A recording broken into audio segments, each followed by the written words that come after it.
piss in my boots. I forgot to hit the record button, so I missed the first, 10 minutes.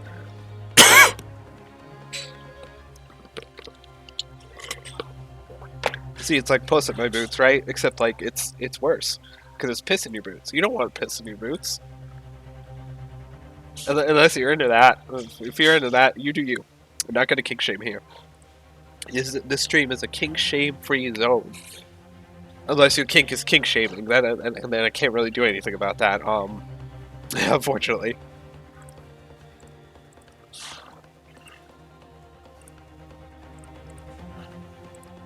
Okay. I believe it would be beneficial for the court to hear what she has to say. It will prove the significance of the articles in question, once and for all. Well, well, things are becoming interesting. I presume you've considered the implications of the testimony you're proposing? In particular, the impact it will have on the accused standing, and indeed, your own. ... I have. Lord Van Zeeks, would you care to explain that last remark? I will not. The prosecution accepts the defense's proposal. I move to interrupt the cross-examination of the current witness and hear from the accused herself. I don't understand a word, but very well, if you have no objection. So, the court will now hear the testimony of the defendant, Miss Gina Lestrade. Your witnesses currently in the stand may step down until further notice.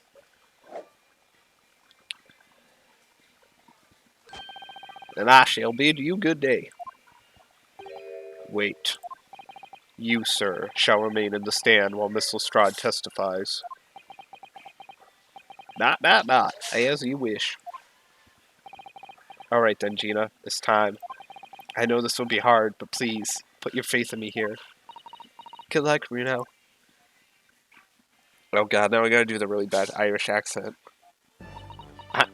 Okay, technically I'm Irish, so it's not offensive, right? It's not offensive if you're the... It's probably gonna be... I'm technically Irish, so... I got an uncle in Ireland that's a priest, so technically, I'm in the right. Don't take that out of context. Somebody clips that. I'm in the right. Nah, I know you guys are just lurking. It's fine. The articles of Mr. McGill had deposited in Windebig's pawnbrokery are intimately related with the Omnibus Case, the trial which was heard in this courtroom 2 months ago. Yes, and I remembered this young girl being brought before me in that trial as well. As right, my lord. Her testimony helped to establish the innocence of the defendant, Mr. McGill did. just hear Leprechaun laughing in the corner. It's like, Mr. McGill did. The Omnibus Case was intriguing, to say the least. And now here we all are again, the same players in that trial, facing each other once more. Twist of fate, perhaps, my Nipponese friend. ...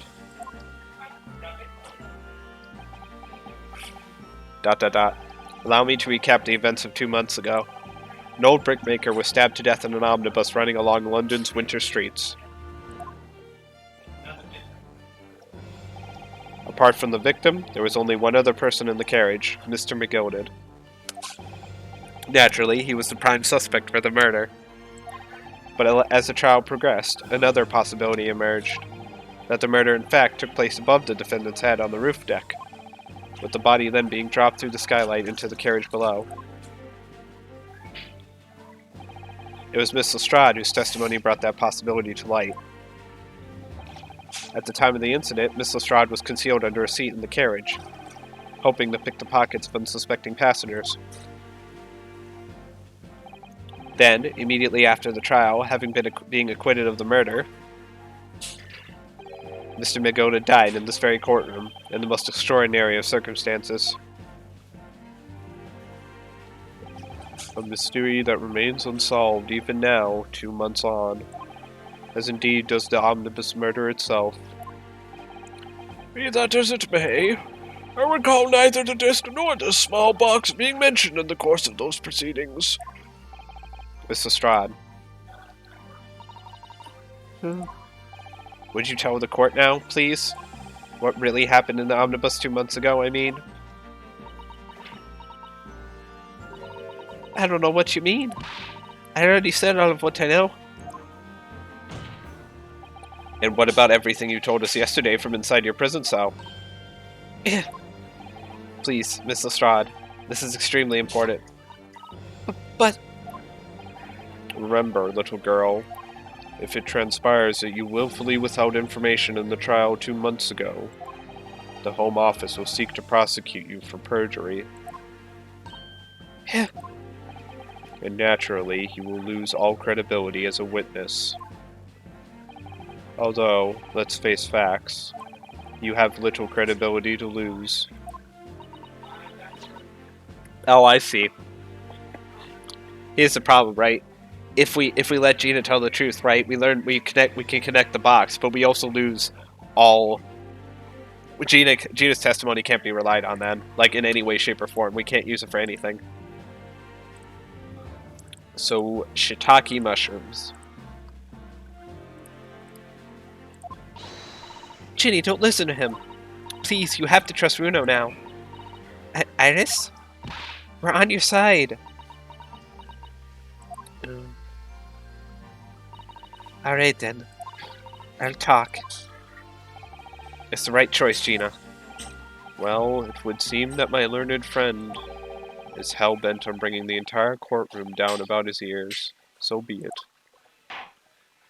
I must confess that I'm struggling to understand what on earth is happening here. However, it would appear that Mr. McGilden's pawned articles in that extraordinary case of the Omnibus harbor secrets of which we have been hitherto unaware. So, Miss Lestrade, you will now give your testimony before the court about the events of 2 months ago. You will reveal the truth, a commodity sorely lacking in your original statements. This is it then. Everything's going to come out. Like Van Zeke said. This could bring the whole courtroom down about my ears, but as a lawyer, I'm prepared to take that risk. Witness testimony. The real truth of the Omnibus case. Truth is that Brickmaker Cove was in the cabin of the Omnibus the whole time.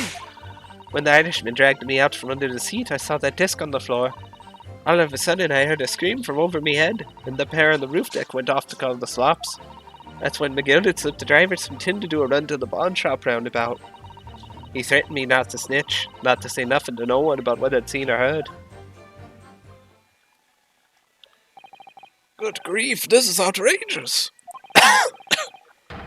What you've just told the court bears almost no resemblance to your testimony 2 months ago. As you say, my lord. Then there's every chance I may have adjudicated an error in McGilden's trial. Sounds very much to me as if the man deliberately deceived this court in an effort to cover up the most wicked of schemes. Without doubt, your lordship is correct. A great injustice was done in this courtroom 2 months ago. The actions of the accused in that trial, of this witness, and of my learned friend are entirely inexcusable. I don't believe it. The whole trial was a farce? It was all lies? That McGilden fellow was brought to the court, just like that pickpocket. Don't forget that lawyer from the east. They were all in on it together. You're wrong, the lot of you. Mr. Narrow-Odo, the lawyer there, he didn't know nothing about it. Humbug. I don't think so. Are we really expected to believe that? He really stitched everyone up, didn't he? What an operation to get the man off scot-free. I can't do my old man voice. My throat is too out of whack. I can't do the stupid old man voice that I gave to the surgeon. I can't do it. My throat is... Ugh, too messy. It's not messy, but like...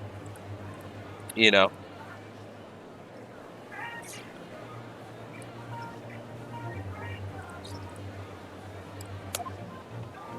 Unforgivable, stop. The lies have to stop, stop. Yes, the defense made a terrible error of judgment. I intend to take full responsibility and suffer whatever consequences are deemed appropriate. However, it's imperative that the court allows the witness to elaborate on her testimony. because the true significance of McGilden's articles must be brought to light. Very well, my learned student friend.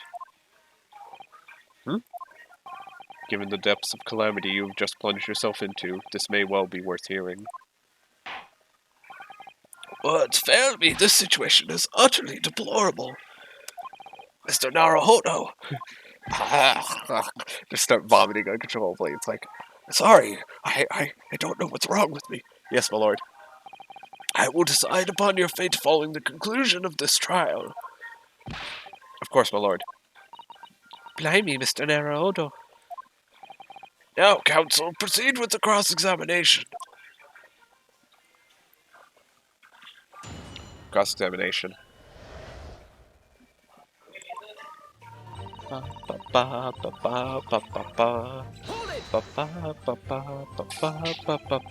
You were hiding in the cabinet at the time as well, weren't you, Miss Lestrade? If I remember rightly, in the storage compartment underneath one of the seats. Yeah, that's right. It's pitch black under there, so you can't see nothing at all. You can see that. Excuse me. Did that do anything? Is something I would like to share with the court, Inspector Gregson and Mr. Graydon? ... Inspector, Mr. Graydon. Wah! Blimey, you trying to give me a heart attack. You have been whispering to each other for quite some time now. Tell us, what is the discussion about? Discussion? With this fella? Pull the other one, sunshine. You think I've got anything to talk about with a shady gent like this? And I have nothing to say to this uncouth detective after he deprived me of that disc that was rightfully mine. They've clearly been talking the entire time I've been cross-examining Gina. It's as if they've been negotiating.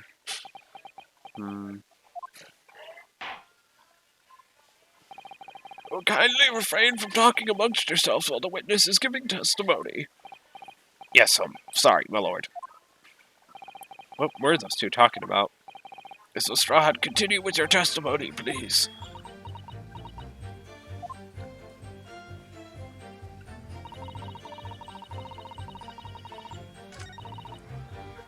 Okay, let's do that again.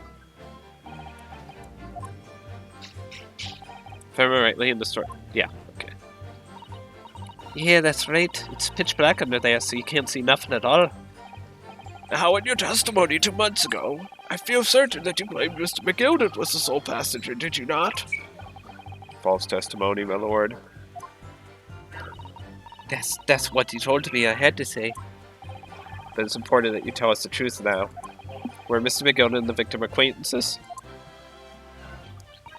I don't know. But I did hear him talking a lot. What were they talking about?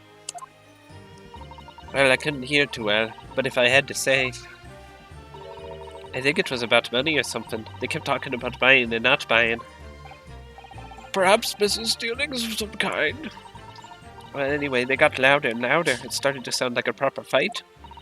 I was pretty scared by then. I hardly dared to breathe, and then all of a sudden, I heard a noise like someone kneeling over on the floor. It was blooming loud and all. I believe you let out an involuntary scream. Yeah, that's what gave me away. Hold it! Was the disc you saw this disc? Yeah, I reckon it probably was. It was right next to the cove line on the floor. Could this disc have belonged to the victim, perhaps? I don't know, but Mr. McGilden picked it up pretty smartish. Then he sat in the cove with the knife in his belly up on the seat. What did he say to you at that time? He told me not to say a word about what I'd seen or heard to no one. About the disc and all. I was dead scared the way he was looking at me. I thought, if I didn't go along with it, I'd get stuck with that knife, too. Then he started asking me a load of questions.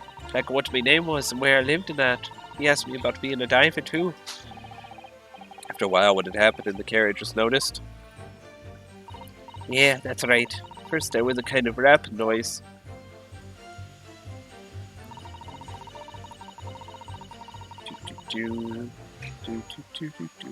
Sorry, just checking chat.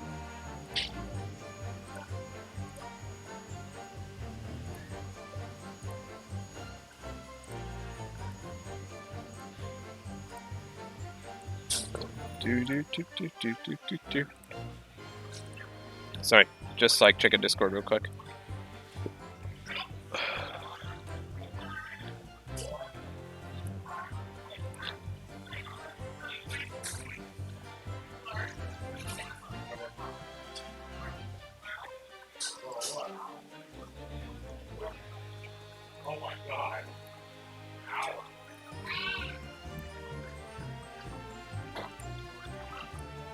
Okay.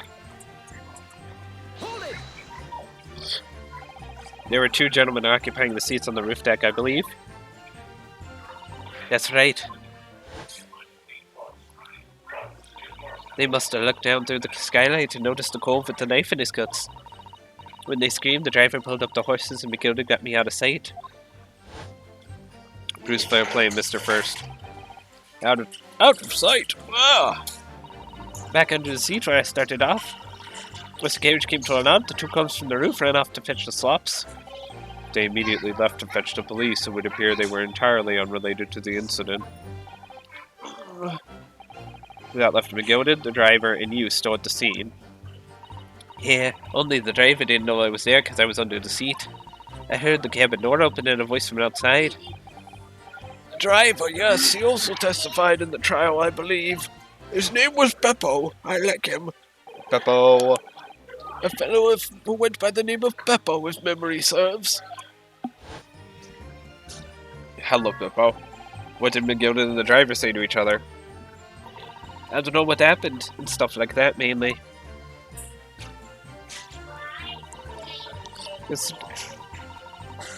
Hold it! That pawn shop obviously being Windibanks on Baker Street. Just a moment, counsel. Do you mean to tell me that the driver gave false testimony in that trial as well? Perhaps the excursion to the pawnbrokery slipped his mind when he was in the stand. Indeed, Lord Van Zeeks. McGilda took off his coat and gave it to the driver. He folded it up all careful like before he handed it over. When I saw him do that, and I remember thinking, that coat and what's in it has got to be worth a few bob. Yes, Gina was sure the disc must be worth more than Mr. Windibank was suggesting, wasn't she? I remember her quibbling with him over the price that afternoon at the pawnbrokery. The driver looked pretty happy when McGilda flashed and brass in his face. He went running off at the lake. And the bog trotter called to me and told me to come out from the drag's cabin.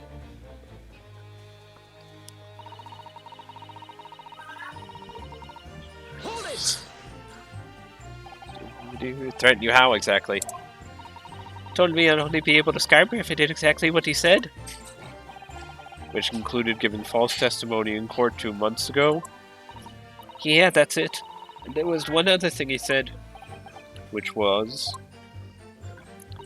He told me I'd have to hang on to the ticket from the pawn shop and make sure not to lose it.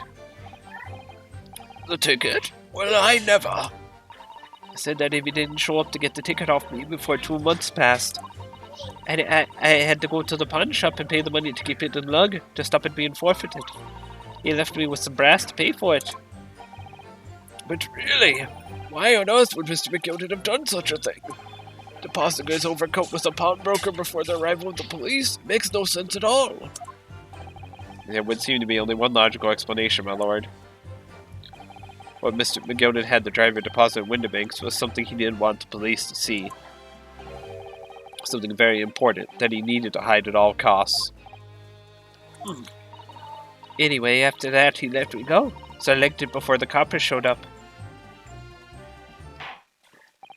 Thank you, Miss Lestrade. Thank you, counsel. I've heard enough. I believe we now have a reasonable understanding of what actually transpired on the omnibus.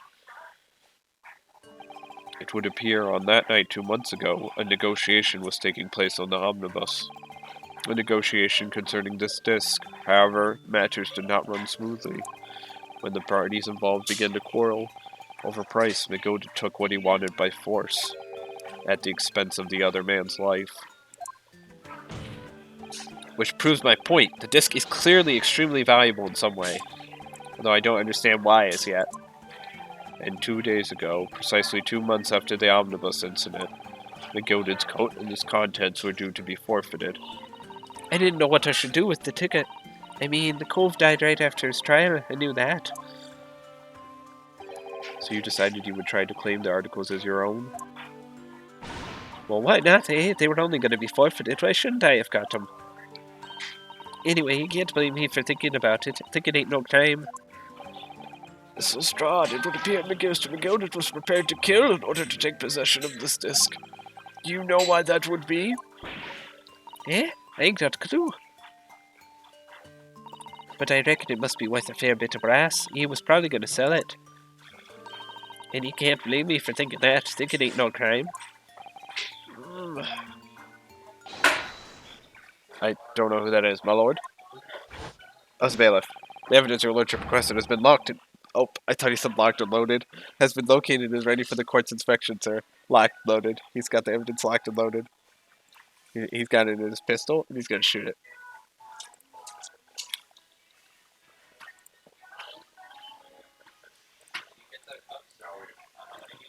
Okay, sorry, I'm going to message.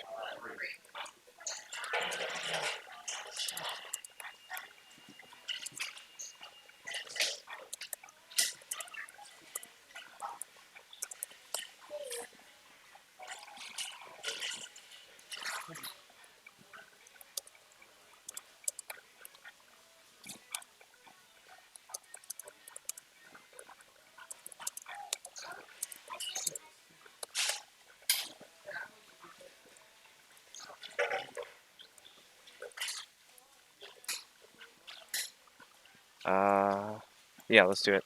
Go on. Well, that took a half an hour.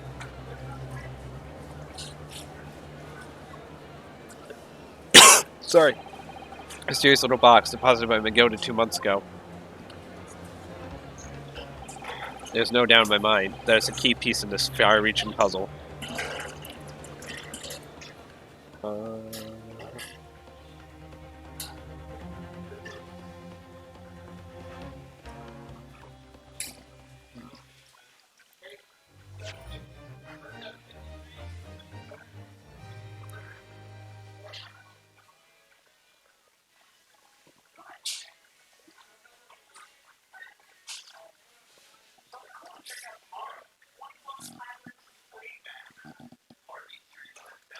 Okay, save. Woo. Trial part 4. Pew pew pew pew. This is the final part. So this is the article in question, is it? A small box deposited with the pawnbrokery by Mr. McGildet 2 months ago. And on the night of Mr. Windibank's murder, the only item on the shelves that was touched by whoever broke into the shop. Quick, quick, let's open it and see what's inside.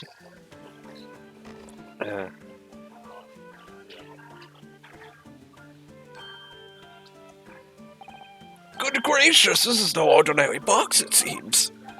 Wow, although, in truth, I had an inkling that might be the case. It would appear that the box houses a miniature music box movement. That. That is it too much to expect? I think it would be reasonable to assume that it is a device for the playback of this disc, my lord.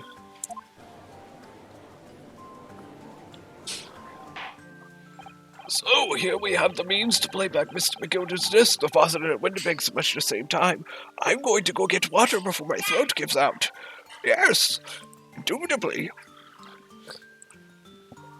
I'm recording, right? Yeah, okay.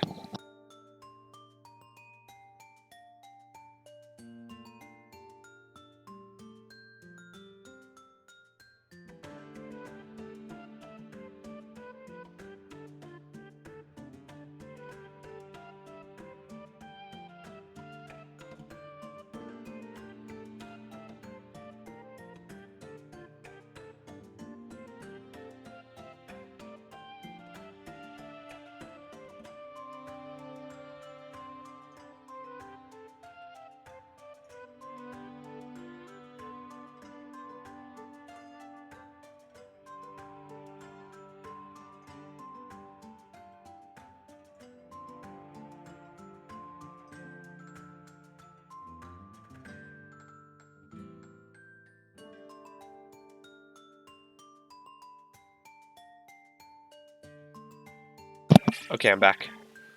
Just gonna check Discord real quick.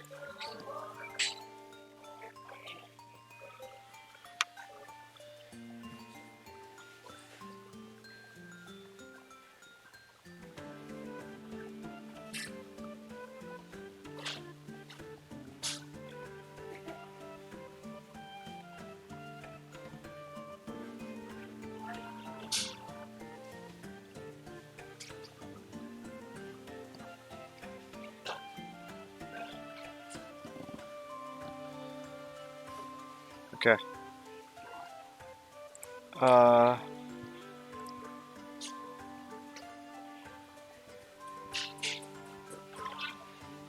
Also, the weather channel says it's literally not gonna rain.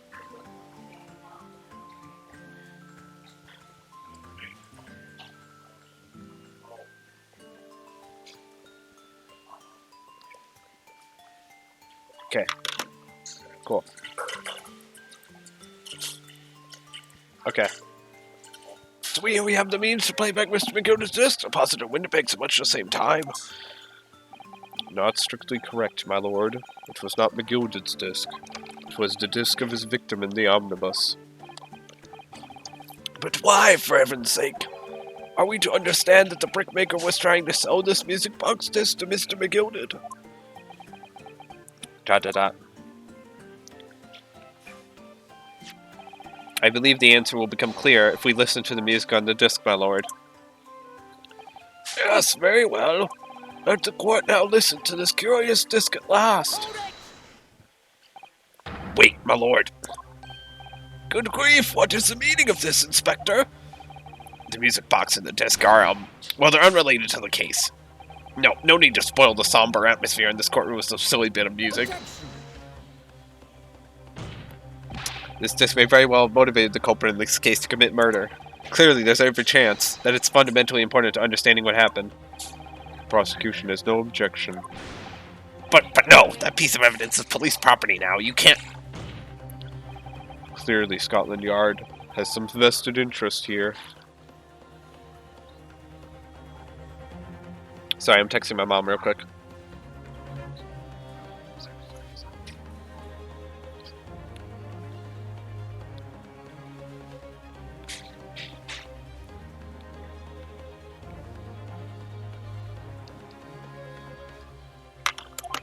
But if it is policy of this prosecutor to leave no avenues unexplored, and you, Inspector, have no jurisdiction here to prevent that from happening.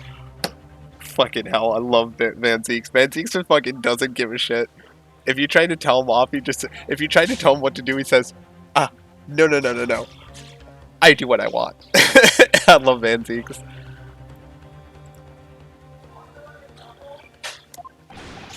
Ah! No further delays, please. Play the... Play the disc. Are you dying? Are you dying, Judge? No, you're just...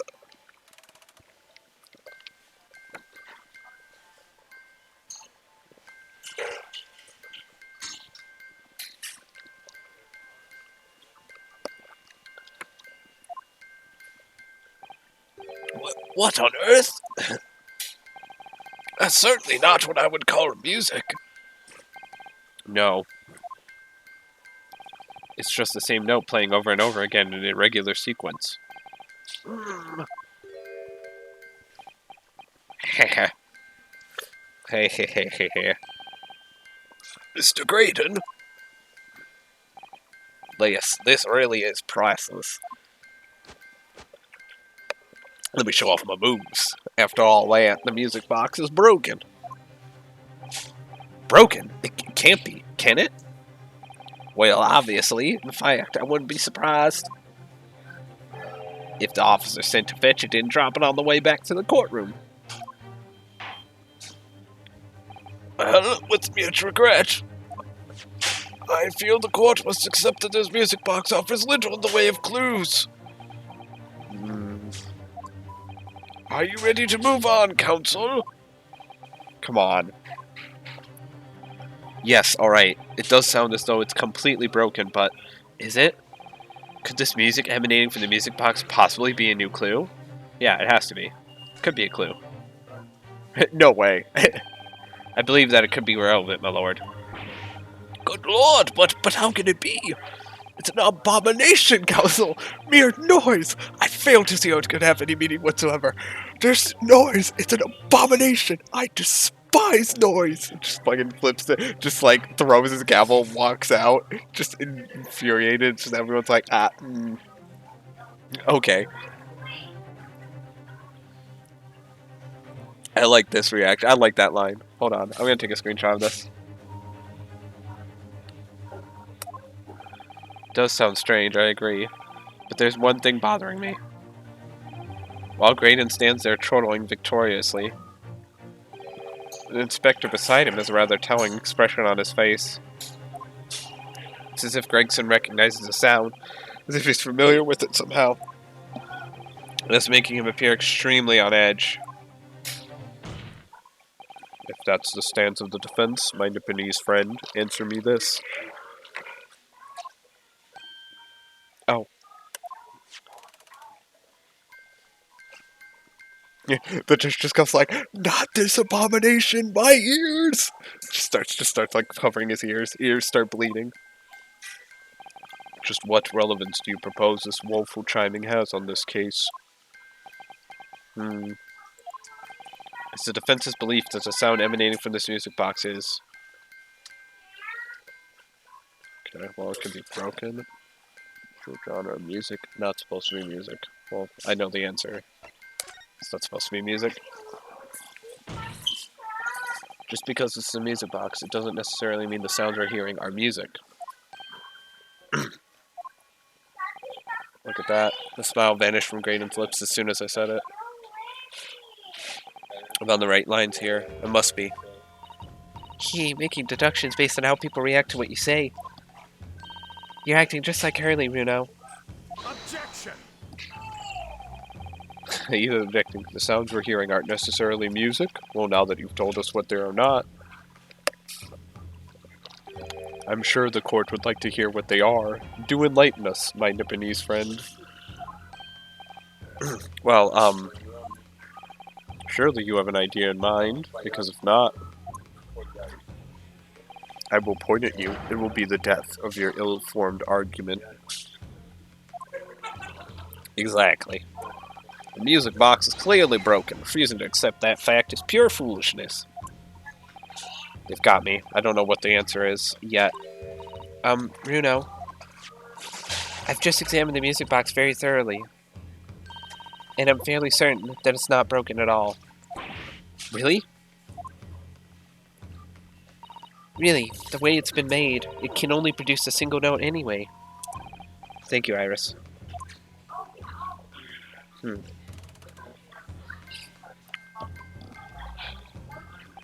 Unfortunately, I know this part. I played this case, so I know what it is. And if you know certain things, you should be able to guess what it is.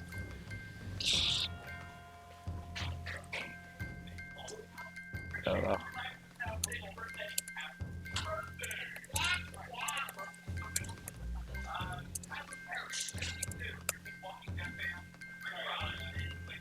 Okay, here we go. As the music box isn't broken, it must mean that the sounds it's producing have some significance that isn't musical.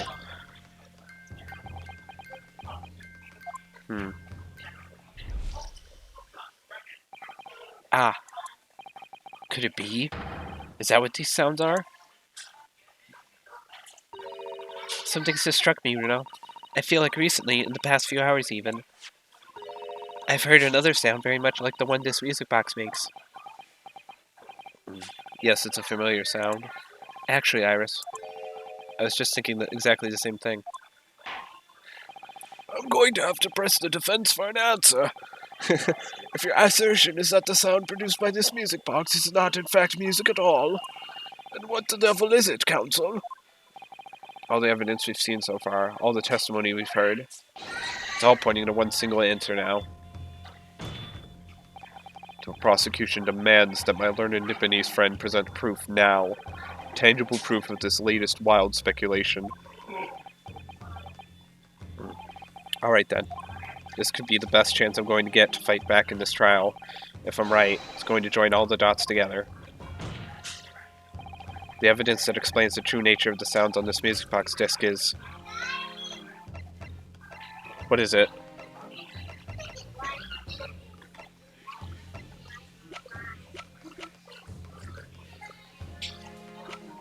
Wait, let me check this real quick. There's something on the back I can check? There's a sensational story lower down the front page as well, look. Mystery Mole, classified secrets may have been leaked overseas from Ministry of Justice. For a 10-year-old, Alice certainly has her finger on the pulse of world news. It's about secret communications between Great Britain and its allies. Apparently they're being intercepted by hostile nations. Communications are being intercepted, but how would somebody be doing that? That's the question, isn't it? I've come up with 3 different possible methods so far. Are you looking for a new career, Bruno? No, of course not. I wonder. Perhaps this is what Lord Strongheart was talking about yesterday. Yes, it could be, and it could explain why he has Gregsy running from pillar to post at the moment.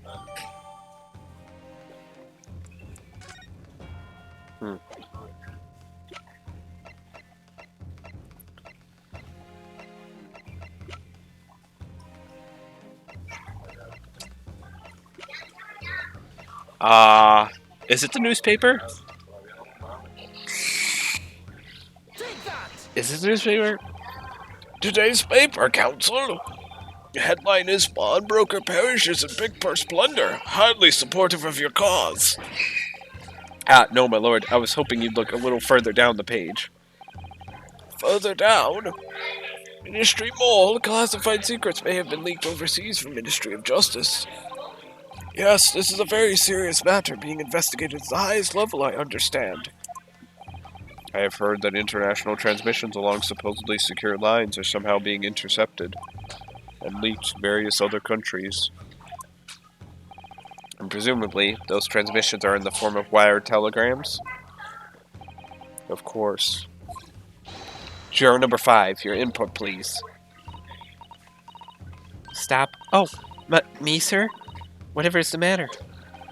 You told the court before that you worked at the same communication station as Mr. Graydon, did you not? Yes, that's correct. And the particular station where you work deals with government communications and newspaper reports? Sorry. Oh, yes, we're not your run-of-the-mill communication station at all. Our work is extremely important. And tell me, is this not a very familiar sound?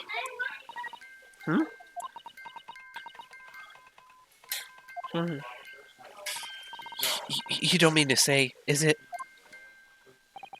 That's right, madame. It bears more than a passing resemblance to the sound made by your telegraph machine as you tap it. I believe it's called Morse code. But I don't believe it. Now, correct me if I'm wrong, but when it comes to leaking telegrams from government departments, there could be nobody more perfectly placed than a highly skilled communications officer. Are you suggesting that the music box disc contains stolen government secrets and Morse code?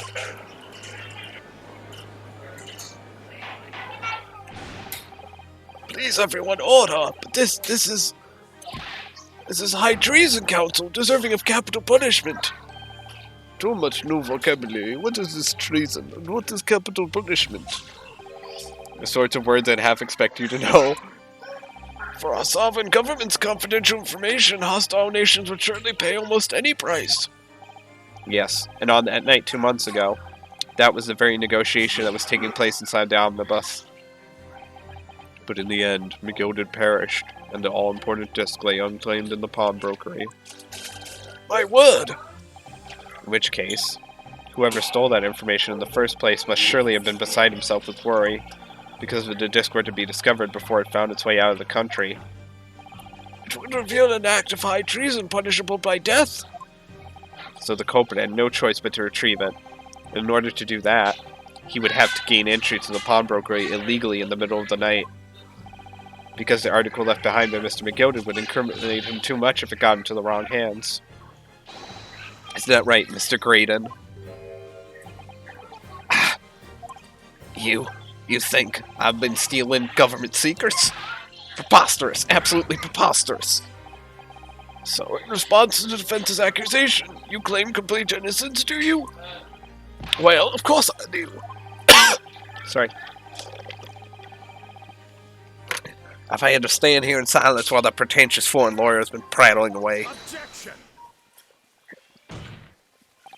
then by all means, counter the charges, sir.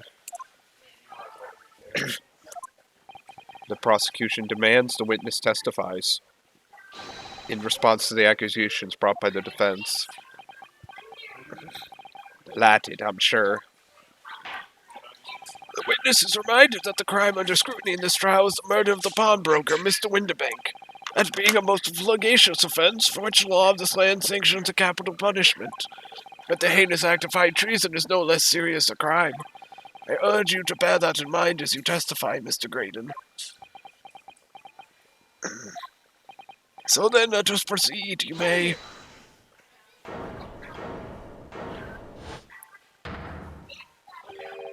You gotta let us have a rabbit and porky come now. We got things to say. I beg your pardon? Who do you think you are? Name's Nash Skulkin. Occupation is professional baddie. Name's Ringo Skulkin, but we ain't baddies enough to sell out our motherland. Yes, right. We're what they call. I love these two are idiots. The three Skulkin brothers. They still think the Gregson. Bad timing, fellas. Very bad timing. Jesus. So I have to listen to all four of them now. His testimony, Graydon's counter. Mere communications officers couldn't possibly steal confidential government information. Besides, the sounds produced by that music box aren't even most code. It was some low-class brickmaker negotiating with McGilden anyway, was it not? I'm no relation to the man. Look, all we done is break into the gaff the other night like what he told us to do. If we'd known there was dodgy government secrets involved, we wouldn't have touched it. Oh, they're pissed. They're angry.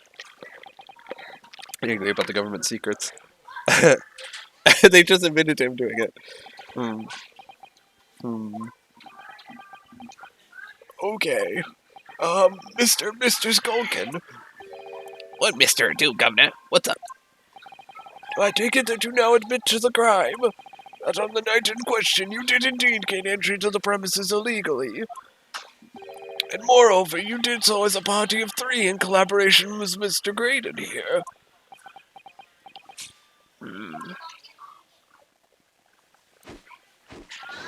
We did, Gov, we did. I love them. Quiet down, please. What say you to that, Mr. Graydon? I have no idea what these two ruffians are referring to. I'm a man of high class and honor.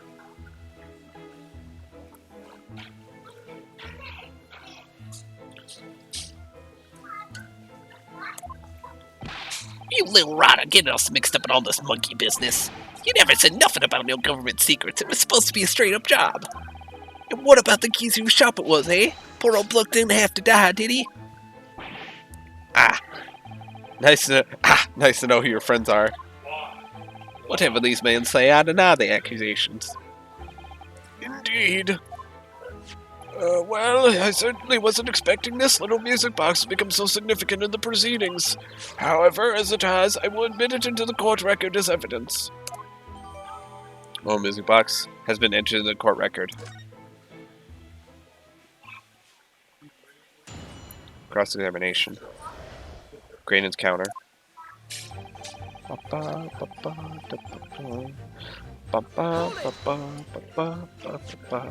So is this newspaper headline accurate? Government communications are being intercepted? How could I possibly know? What do you mean by that? Any important government communications are handled by high-level officers, by specialists. Governmental members of staff in the station where I work would never be entrusted with sensitive information. Oh no, stop. Must say something, stop. Let me guess. Juror number 5. We regular communication station officers aren't as lowly as you're being led to believe. A team of us are responsible for setting up and testing the telegraphs used by the ministry. And Mr. Graydon is the team leader. That's fascinating. Graydon's like, damn it. Graydon, this highly skilled operator, stop. Currently in presence of idol, stop. So you had access to the equipment used for these confidential communications, Mr. Graydon. Well, what of it? The transmissions are always made behind closed doors, so they can't be heard. In any case, all messages are sent inside Crawford. Normal employees couldn't possibly understand them. Oh no, stop. Must say something, stop. Mr. Graydon regularly attends meetings with ministry technicians and the ministry communications team. He assists them in ensuring that there are no errors in important international communications. And he's received the top prize at the Cipher Cracking Convention 5 years in a row now. Yeah, it's fascinating. Poor Mr. Gray. Green is highly skilled operator. Stop. Currently in presence of idle. Stop. Well, your idol would appreciate it if you'd keep your mouth shut. She should really pick her idols more carefully. I tell you, this lawyer's accusations are completely unfounded. Besides, the sounds produced by that music box aren't even Morse code. They're not? To anyone with a brain, that would be blatantly apparent on listening to that music box for even a few seconds. Of course, of course. Surely it can't be that my learned friend is unfamiliar with Morse code. Oh, she looks genuinely shocked at my ignorance. Heh ha ha ha. I would be more than happy to demonstrate the basics for you, sir. A lesson? Here in court? Morse code is a continuous series of two distinct tones. Tones, you say? Yes, a short dot and a long dash. By combining those in different ways, you construct letters. I see. For example, this is A. And this is B. When you listen to the sound produced by this music box, you only hear one tone, don't you? But it sounds so similar. The rhythm of it is the same in everything. But there's no discernible meaning to this apparently random sequence of sounds. So your assertion is fundamentally flawed. This is not Morse code. No. Really, you shouldn't be so surprised. What did I tell you?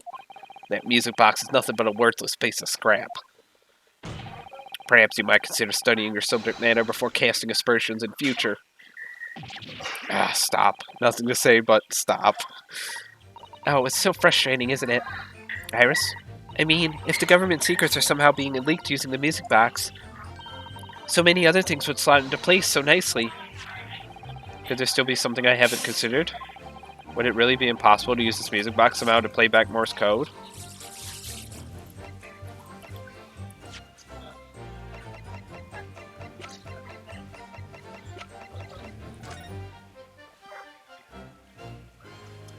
Oh, wait. Oh, what is it, Runo? I've just noticed something about this music box. It looks like the bottom of it opens up as well. Ah, you're right.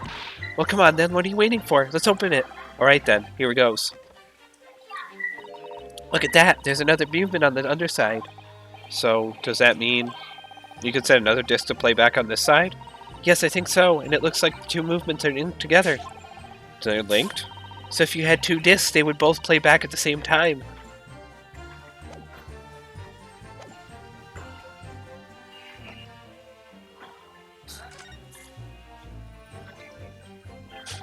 There's still every possibility that this music box is instrumental in the leaking of government secrets. That's the belief of the defense, at least. Objection. Does it please you in some way, my Nipponese friend? Repeat the same line of argument ad infinitum. Finution. It's already been established that to be Morse code, two tones are required. Dots and dashes. Yes, I'm well aware of that. Then what? Well, it would appear the defense has a hypothesis to put forward. You'd better present your idea at once, counsel. How do you propose that this music box, which appears to produce only a single tone, could have people use to cipher secret messages into Morse code?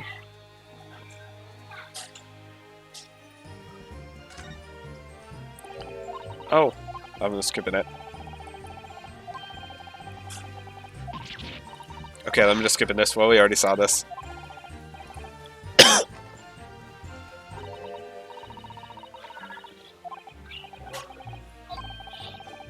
do.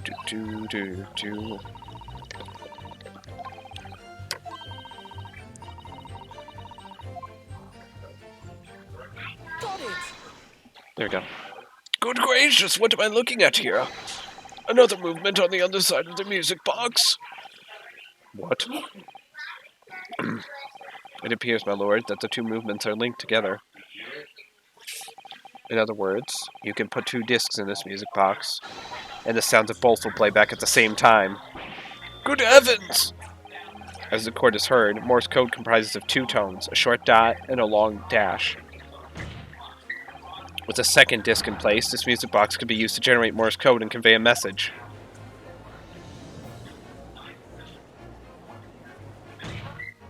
This is beyond a joke. I'm sorry? This poor excuse for a lawyer has absolutely no evidence to support his claims. Though, of course, if my learned friend were able to present the court with the second disc, that would be another matter. Well, I can't at the moment. And may I remind the court that, as the witnesses pointed out, he was not the one in the omnibus we goaded 2 months ago, striking a deal over the disc or discs. Indeed, that was Mr. Mason, the brickmaker. Exactly. I had nothing whatsoever to do with it. Though it has holes, I must admit the argument presented by the defense has much promise. I believe the cross-examination should continue. Between Graydon and the victim of the Omnibus case must be there somewhere. I haven't found it yet. Oh dear. It looks like you need to give your argument more strength, Runo. We'll reiterate your testimony if you please, Mr. Graydon. If I must, though, I maintain exactly what I did at the start of this point in this cross-examination.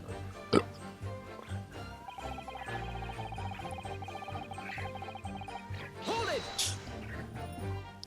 So 2 months ago in that omnibus, McGilda killed the brickmaker and stole the disc. Mr. Mason was a single man with almost nothing to his name. It seems he lived in an artisan quarter some years ago. People there remember little about him. That doesn't make much sense, though, does it? How would a humble brickmaker come to acquire secret government information? How indeed? There must have been somebody else involved behind the scenes in all of this. Somebody who acquired the disc and gave it to Mr. Mason, in order to take it to the meeting with McGilden and negotiate a deal. Dear me. You may have it in for me, sir, but I assure you, I have far more class than that. An old brickmaker from an artisan quarter and this well-to-do communications officer. If only I could find some evidence to link the two of them together. You have nothing more to add on that note. Let us return to the witness testimony.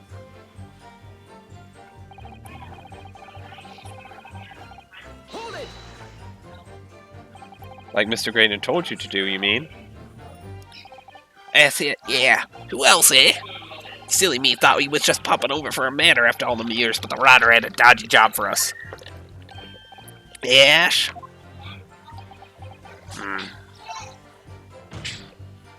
Let me stop you there, Mr. Skulkin. After all them years, you say? Do you mean to tell me that Mr. Graydon is an acquaintance of yours? We're just a sociable kind of baddies, you know? Sure, let's say Graydon's an old China. Excuse me. Something wrong, Mr. Skulkin? Yeah? No, the other Mr. Skulkin. What? Who, me? When your brother was testifying just now, he said something that seemed to cause you to react. Oh, I was just remembering the other old days, that's all. We used to have a right old laugh together way back when. Together with Mr. Graydon, you mean? Yeah, with Ash. I mean, you look at him now in his fancy whistle and flute and you wouldn't add him an even. When he was younger, he was from the poor part of town, just like us. Is that so? But he was always a leery one. He had the brains, he had the savvy. Always coming up with smart ideas like what would never have gone through our heads. Gor blimey, ain't that the truth? Remember Milverton? Milverton and Skulkin's milk run? That was a corker, eh? Save it until after the trial. Your reminiscing has no place in this courtroom. And neither does your fruit. Oh, the geezer asked us a question, didn't he? And we was answering. Yeah, we ain't done nothing wrong. Nevertheless, the court is not prepared to accompany you on your trip down memory lane. Counsel, can we turn our attention back to the testimony, please? I don't know. Could that sentimental story be relevant somehow?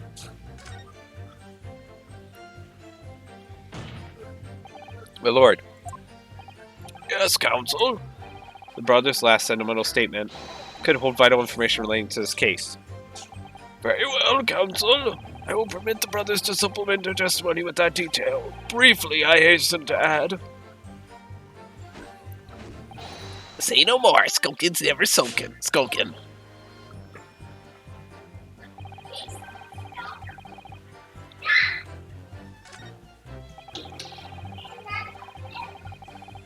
Hold it! Oh shit. Did you know nothing about this music box? We know nothing. We still don't know nothing. We plan on knowing nothing about it neither.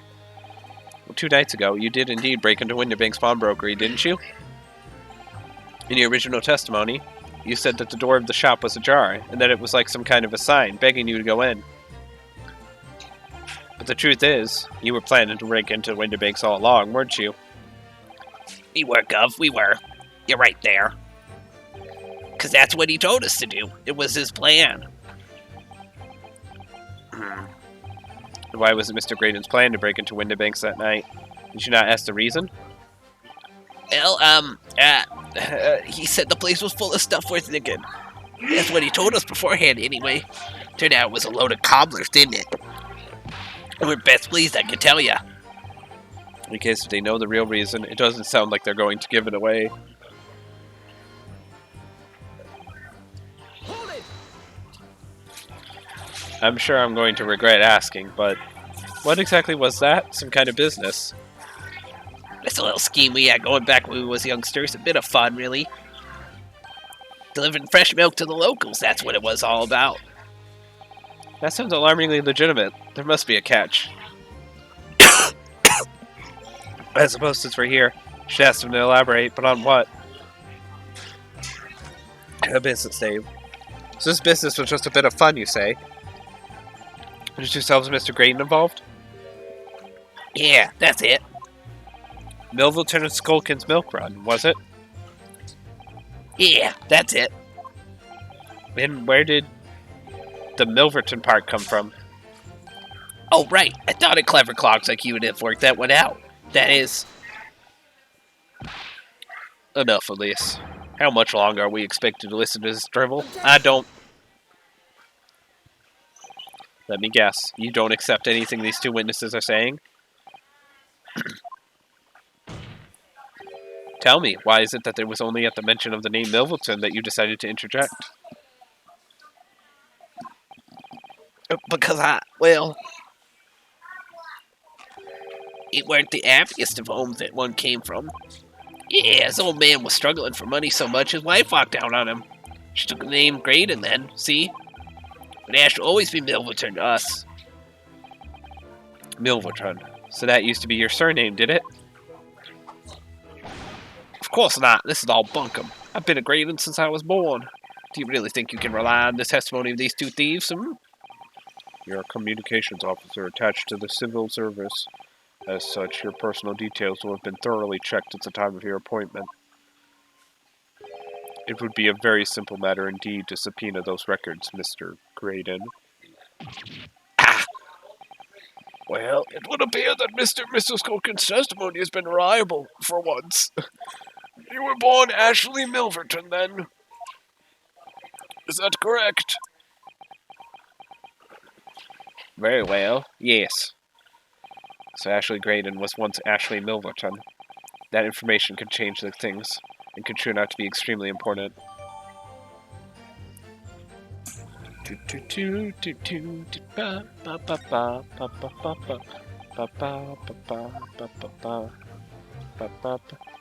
All of a sudden, we seem to be up to our necks in a serious matter of national security. Let's talk about interception of secret government messages. Still just conjecture at this stage. It would explain a number of things, though, wouldn't it? Negotiation Ginny overheard on the Omnibus 2 months ago, and the break-in at Winterbank's. But the trouble is, it wasn't Mr. Graydon in the Omnibus with Mr. McGill did. No, that was Mr. Mason, the brickmaker who was so horribly murdered.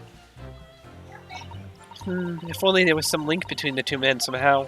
I know, but Mr. Graydon's testimony seems to be as watertight as ever. Wonder if the key to us making headway with the cross-examination here could be those 2 brothers.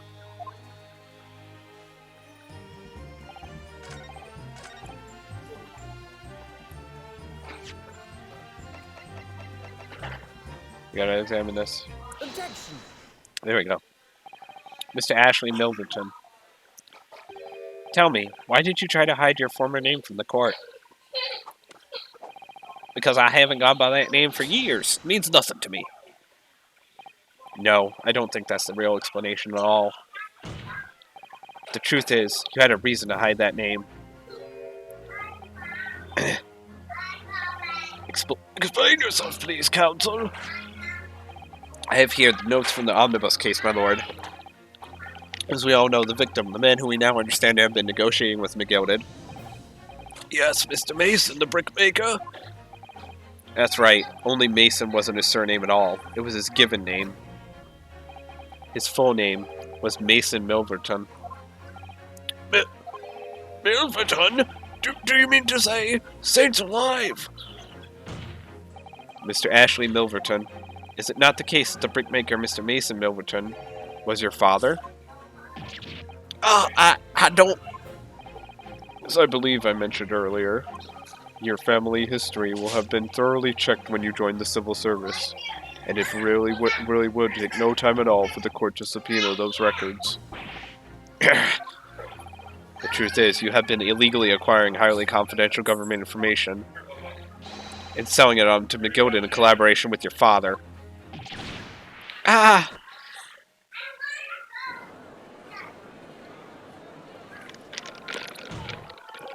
The new facts and evidence unveiled by the cross-examination of this witness all come together to reveal the truth.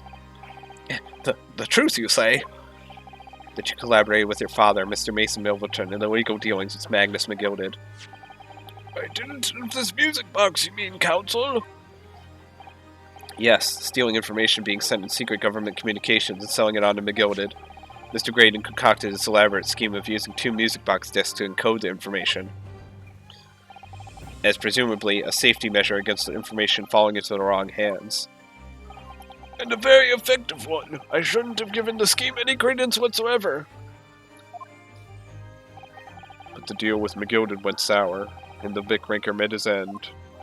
Yes, but before he was arrested, McGilded managed to temporarily dispose of the stolen disc at the pawnbroker. Then, having learned of the situation, you appeared at Windibanks 2 days ago, in an attempt to recover the 2 articles McGilded had placed in pawn there. But that attempt failed. One of the discs was seized by the police, and the other you never found. That same night, you enlisted the help of the Skulkin brothers and broke into the pawnbrokery. This time, determined to recover the second disc.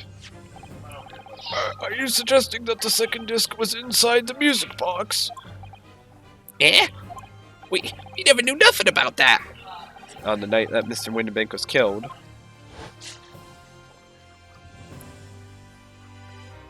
the intruder to the pawnbroker touched one item, and one item alone, the music box. It's rather ingeniously demonstrated using the 2 prints from the security camera, indeed.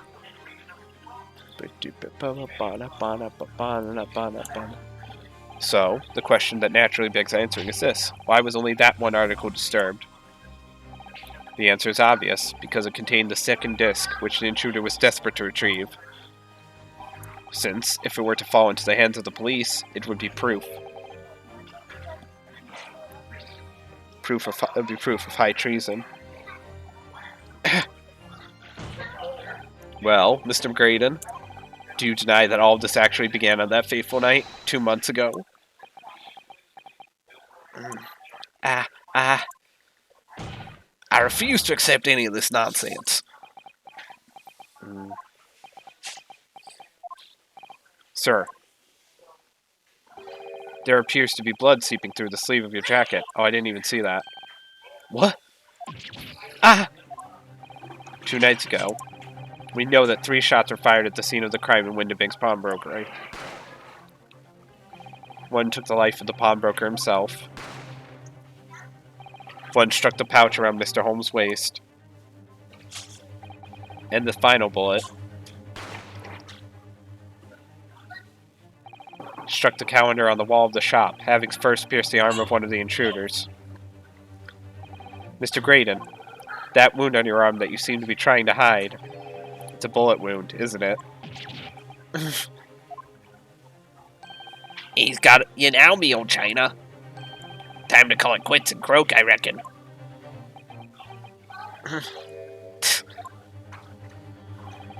Don't acknowledge my presence there under any circumstances whatsoever. Those were my terms, remember? And I paid you handsomely to comply. Clearly, I was a fool to think I could trust some common backslum thieves. Fine, I admit it. I was there in Winterbanks that night. I paid this pair 10 guineas to accompany me. As you've noticed, I sustained an injury in the course of my adventures. But that is all. I admit to nothing more. Stealing government secrets? Negotiating with Mr. McGilded? As God is my witness, I'm sure I would call nothing of the sort. He's not going to go down without a fight. Not until I can show hard evidence, I suppose. Nevertheless, the defense has now established a crucial fact. Which is... well, we know that one bullet was fired from each of the two firearms we have in evidence. The bullet from the Skulkin brothers' gun hit the pouch around Mr. Holmes' waist. And the bullet from Mr. Winterbank's gun clearly must have been the one that caught Mr. Graydon on the arm. Indeed it must. We can rule out the possibility that the man shot himself. And that leads us to only one conclusion. Mr. Winterbank was shot by a third gun, which could only have been fired by the third intruder. Goodness! That's right, Mr. Graydon. Ugh.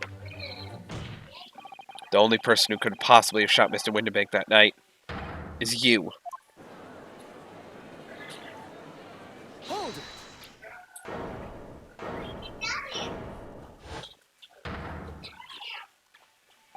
Haha, you little upstart. You made a grave mistake when you summoned me here. What? What's that supposed to mean? Yes, as you rightfully say, I was there at the pawnbroker's. I did my best to hide the fact, naturally. I had no intention of ruining the distinguished career I'd built for myself at the communication station. But did the thought never cross your mind? Did you never consider the possibility? What do you mean? What thought? What possibility? The possibility that if I was there at the scene, I may have witnessed a crucial moment. You see, this makes me a key witness in this case, and I have my hands firmly around the neck of your client. What? Are you suggesting? I saw it all. I saw the very moment that pickpocket girl pointed the gun at that poor defenseless pawnbroker and shot him. You... what?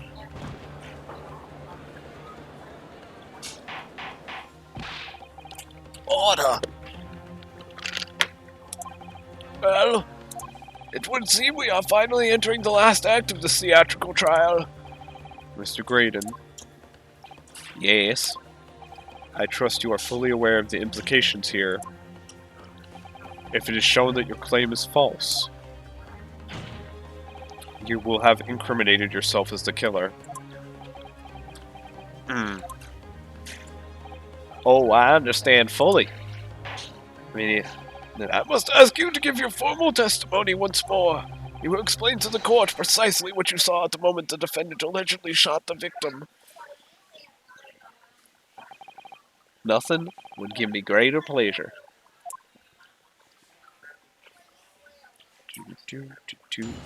Witness testimony. The moment of the shooting. While these ruffians were jostling with the broker, I was still near the entrance to the shop. When Winterbank threw Nash over the counter, I felt a sharp pain in my arm.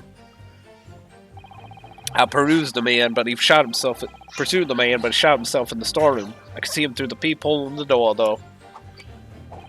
The accused in a black coat shot the man in the back as he was trying to flee to safety. I saw the blood splatter all over that wretched girl.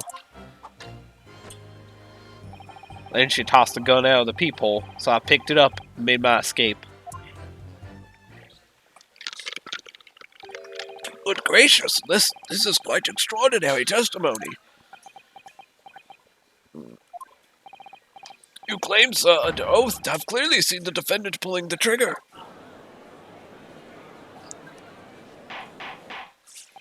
Order, order. It was my intention to testify in this way. And neither is it my intention to be found guilty of a murder I didn't commit. So you see, my hand has been forced. I tell the truth now as an act of self-preservation. The truth? Until now, the prosecution was completely unaware of these details. Yes, well, sorry about that. Having shot me in the arm, the pawnbroker was then shot in the back by the accused. And as I said, she was showered in his blood. You say the blood splattered over the accused's coat? Are you sure on that point? Oh yes, quite sure. All over the back overcoat that pickpocket girl was wearing at the time. Really? Her coat could somehow be shown to harbor vestiges of blood. That would be conclusive evidence here. Such an investigation is entirely possible, my lord. What? Only very recently, a German scientist has developed a technique to identify human blood. So here's to true science, not some amateurish detective's dubious foray into the world of chemistry. There's nothing dubious about Hilly's work. His ideas are all sound. Ideas are no use to us here. In science, as in law, theories must be proven before they stand. In Germany, the technique has already been employed in the courtroom as the basis of evidence. Scotland Yard has a small quantity of the chemical reagent used. With your lordship's permission, I will throw my cup into the fire. We could shatter all vestiges of doubt within minutes. This doesn't look good, Reno. Why not? Well, we know, don't we, that there's blood all over the front of Ginny's coat. If they test it with their chemicals... Oh, help. You're right. I was forgetting what happened yesterday. Don't move, Ginny. I'm going to shoot. Do-do. Ba-ba-da-da-da-ba-da-da. Ba-ba-da-da-da-da. That's not Mr. Winterbank's blood. That stain is from 2 months ago. That's Mr. Mason's blood from when he was stabbed by Goaded, who was wearing the coat at the time. My lord, the defense objects to the test proposed by the prosecution. Overruled. Lord Van Zeeks, make it so at once. With pleasure, my lord. While we await the results, the defense may proceed with the cross-examination. Once they find that blood on the overcoat, Gina will be... Counsel? Yes, my lord. Your cross-examination. Of course, my lord. If this cross-examination doesn't go well, if I don't manage to uncover some decisive evidence or a really compelling clue now, I have a very bad feeling about the outcome of this trial.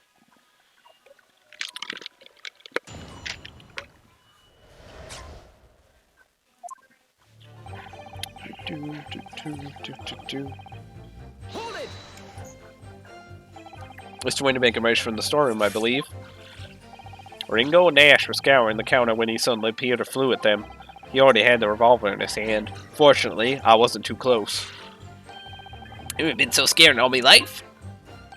Yeah, we are just your regular mild-mannered burglars, that's all. We don't like violence. Says the pair who carry a gun.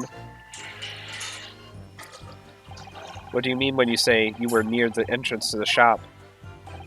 I was in the doorway, running my eyes over the shelves of forfeited items. Looking for the music box, of course.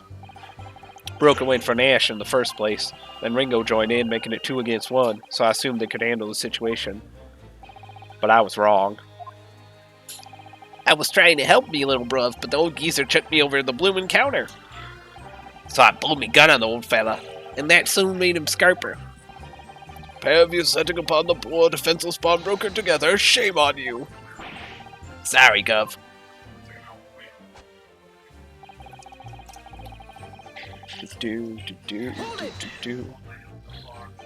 You mean that's the moment you were shot? Yes, though I didn't immediately realize what had happened, of course. Things crashed to the floor from the counter as the 3 men were brawling. It was at exactly that moment that it happened, so I didn't hear the gunshot. The bullet went on to strike the counter in the wall behind you. So it would appear, when I looked at my arm, I saw it was bleeding badly, so I wrapped my handkerchief around it. Seeing as I couldn't explain what had happened to a doctor, I had no choice but to wait for it to heal.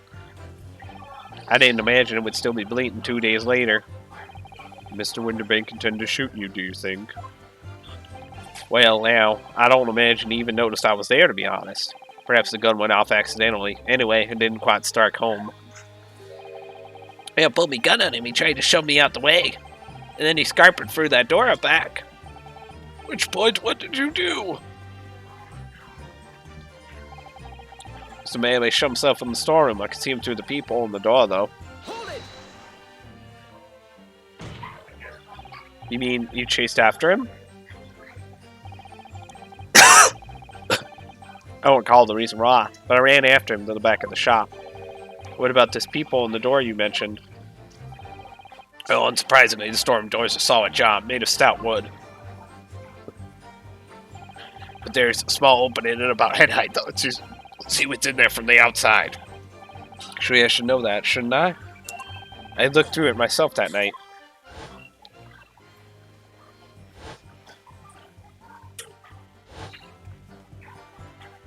And what about your burgling brothers? Did you see what went on through this peephole as well?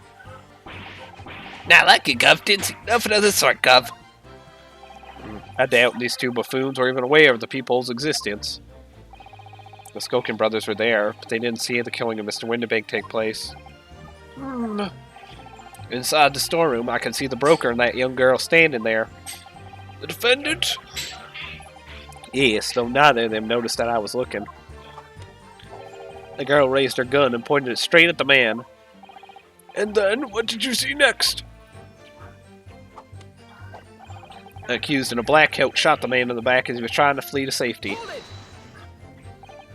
Yes, when the crime was discovered, the defendant was found with a gun in her hand. That was Mr. Winterbank's gun, from which only a single bullet had been fired. And as we've already established, Mr. Graydon, that bullet was fired at you. Ah, but no, it wasn't the broker's gun that the pickpocket girl had when I saw her. Yes, the bullet from Winterbank's gun grazed my arm. And yes, the Skokin's gun grounded the detective. But this was another gun entirely, a third gun. The broker's gun was not the murder weapon, so clearly there had to be a third firearm involved. In other words, the accused must have had her own gun with her at the time.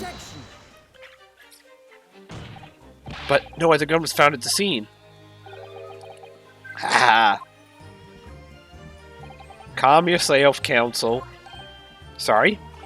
You must consider the events in order. At first I saw the broker and the girl glaring at each other, but then, all of a sudden, the broker turned to run, and it was at that moment that the little gutter rat shot her in the back. A chilling image, I must say.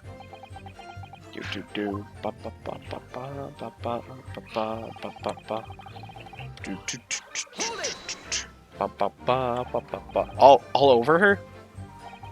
Yes, through the peephole, I saw it clearly. Of course, the stains are invisible now, what with the coat being such a dark color. But I assure you, that garment is sullied with the victim's blood. Well, it is sullied with blood, that's for sure. But it's not Mr. Winterbank's blood, is it? No, that's right. It's Mr. Mason Milverton's blood from when McGilded stabbed him 2 months ago. It's so annoying. If they'd only accept Hurley's chemical analysis, we could prove that. They won't, so unfortunately, we can't use it as evidence to support our case. Bother. Then she tossed the gun out of the peephole, so I picked it up and made my escape. Did I hear you correctly? She threw the gun out of the room? That's right. After the broker fell to the floor, she started walking over. Over where exactly?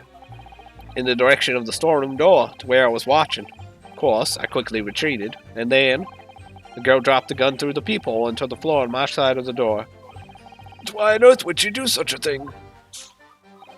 I couldn't tell you. Perhaps she was hoping to distance herself from the murder weapon. Without thinking, I went and picked it up. I suppose I was worried about just leaving it there in case any more tragedies took place. It was you, in fact, who took the third gun from the scene of the crime. Yes, it was yours truly. I left to clear up to my lackeys and left. Clear up? We made a bit of a mess around the counter, so Mr. Whistle and Flute here told us to tidy up. He thinks he's our bloomin' gnome sometimes. Well, I was paying you enough, by God. Yeah. I mean, Mr. Graydon, when you left the pawnbrokery that night, was it by any chance with the second disc in your jacket pocket? You're like a bull at a gate, aren't you? Excuse me. Gentlemen.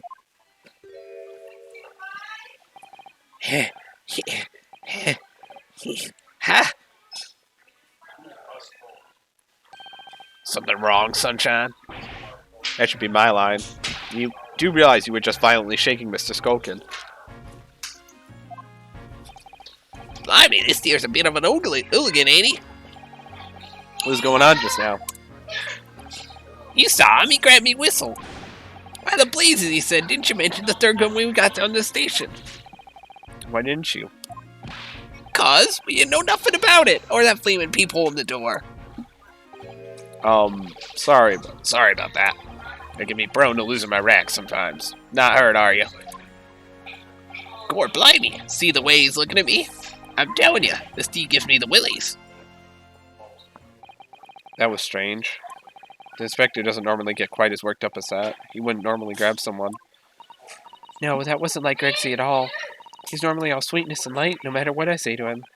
Yes, well, I think you might be a special case, Iris. Well, anyway, that was definitely out of character.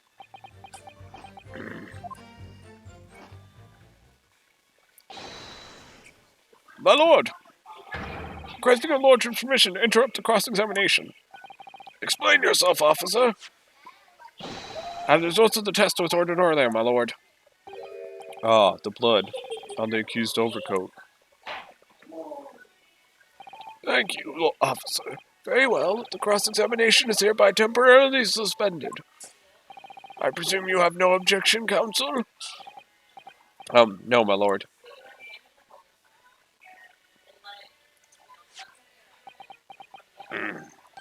Well, there you have it. Report, please, Inspector. Yes, sir. Traces of human blood were found on the overcoat of the defendant, Miss Gina Lestrade. From the extent of the stains, it would appear that they were the result of splattering following a gunshot wound. End of report. Goodness me!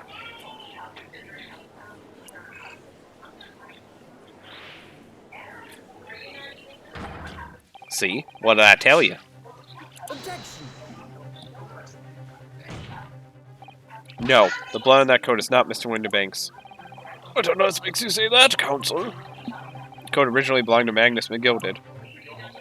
Just before his coat was deposited in Winterbank's, McGilded had fatally stabbed Mr. Mason Milverton, so the blood on that overcoat is the blood of the brickmaker from the Omnibus Case.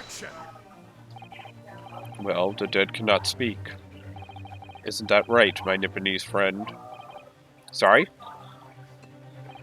2 months ago, in this very courtroom, did you not argue fervently for McGilded's innocence? And yet, now that the man is dead, you brand him as a murderer? Your conduct shatters any shred of respect you may have earned for yourself in this country. But that was... I call it a bloody disgrace. Treachery, that's what it is.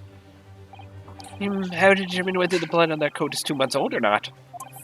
Even a stereoscope couldn't help the answer to that problem pop out. It can't be done. But... we used Mr. Holmes' specially formulated chemicals. Mr. Holmes is a detective, not a chemist.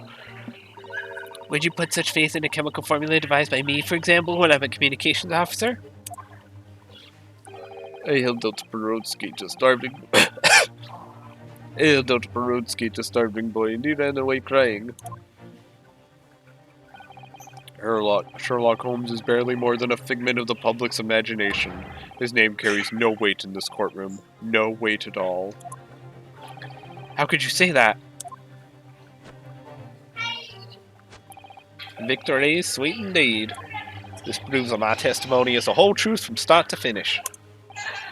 How do you arrive at such a conclusion, sir? As the witness said, the accused's coat was spattered with the blood of the victim. The only way Magnus could possibly have known that fact is if he saw it happen. In other words, his testimony is solid, and the conclusion is singular. It was the accused who shot the victim in this case. That is the whole truth. Ah!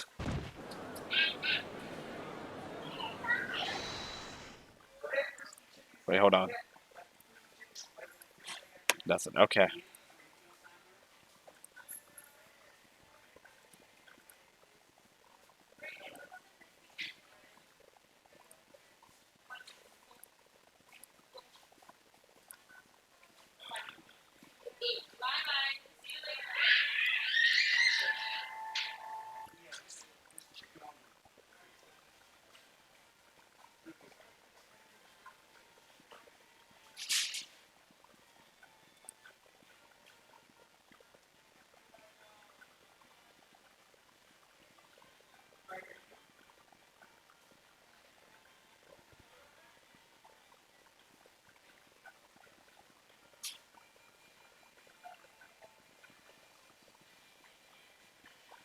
Okay.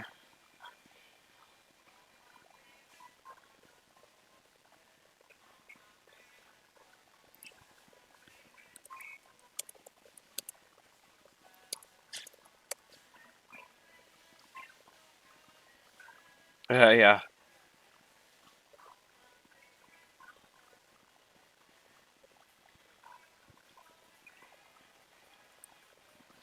Okay.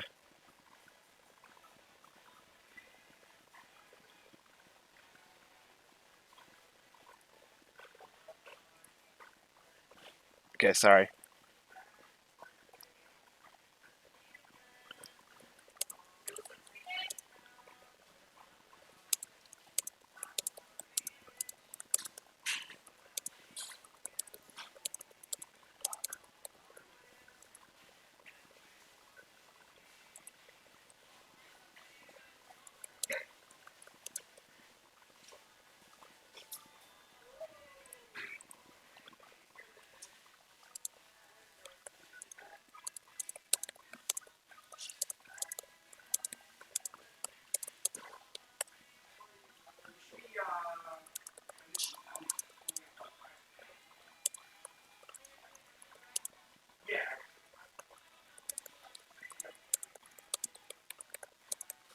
Yeah, it's okay. Sorry, I'm typing in Discord real quick. There's no one in the suit.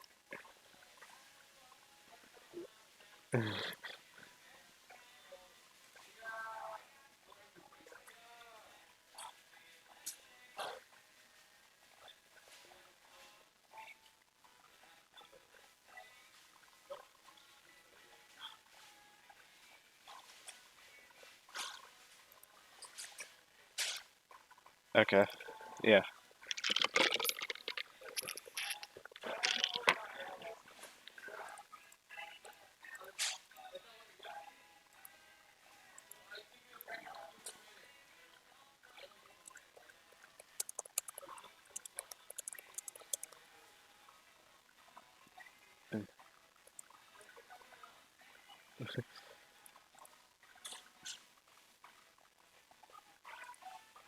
Okay, yeah.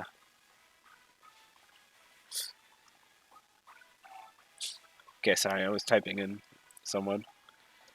Not that it matters. You guys are just here to chill.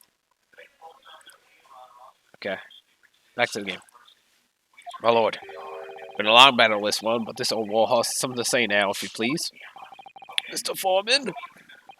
As of this moment, sir, the squadron has reached its final decision. Ready, man? All for one now. Sir, Guilty. Guilty. Guilty. Guilty. Guilty. Guilty.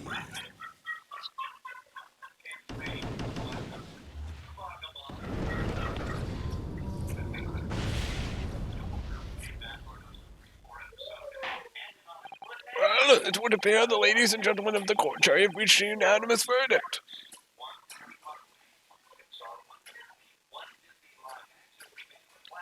The defense has consistently failed to unpick this witness's testimony. Here's to any attempt you may make at unpicking the juror's decision being equally unsuccessful. Wah. I don't believe it. After I've come so far, how is it all unraveling on me so fast?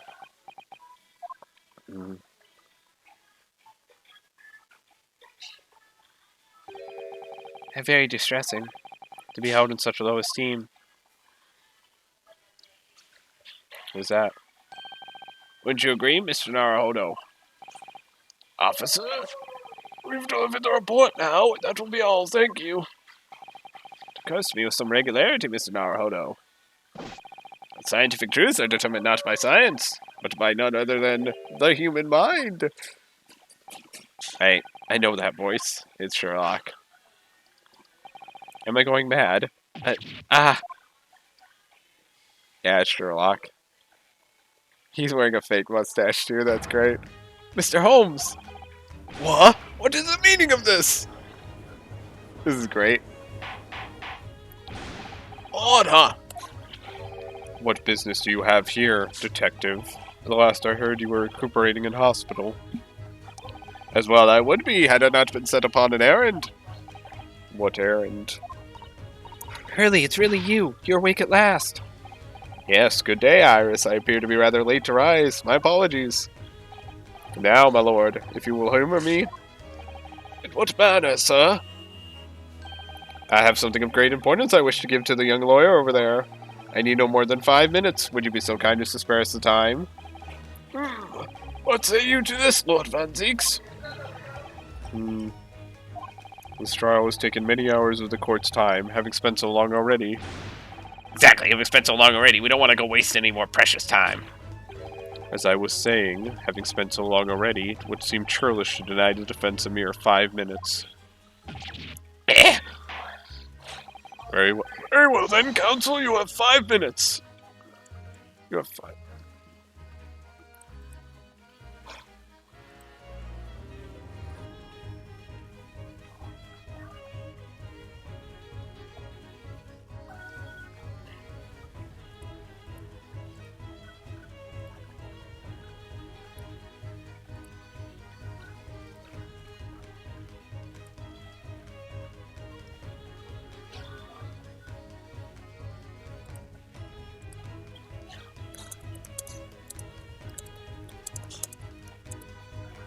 Sorry, I'm typing to someone.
Okay.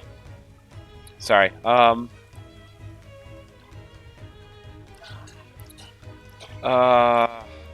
Okay.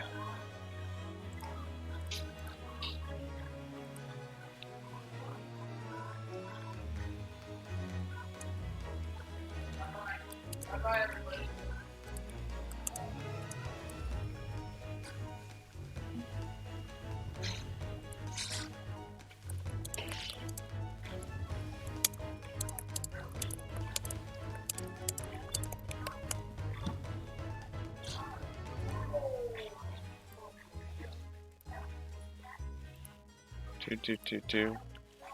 Ba ba ba da ba ba ba ba ba.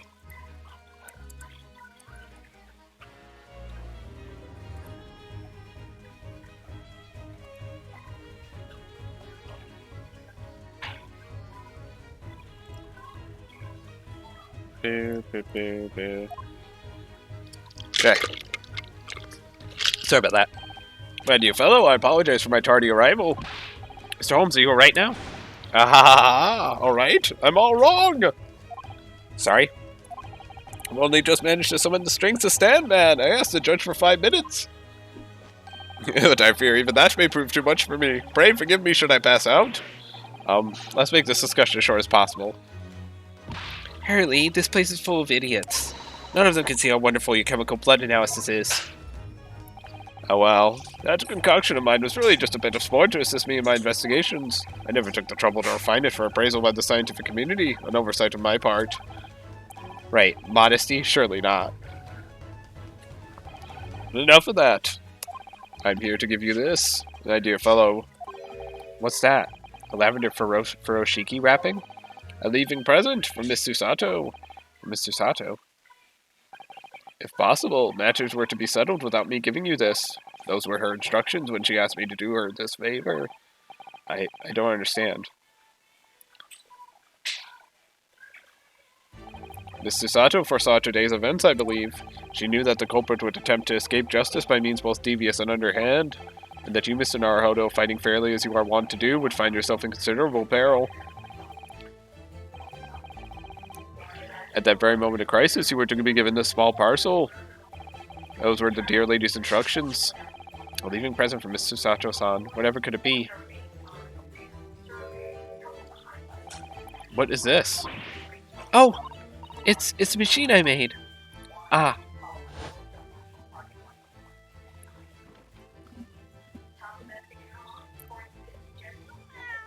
Meow. Look, I used this. It's my latest invention. What is that? I call it the cat flap-o-mat. It can make a cat flap for a little furry friend like Waggy in seconds.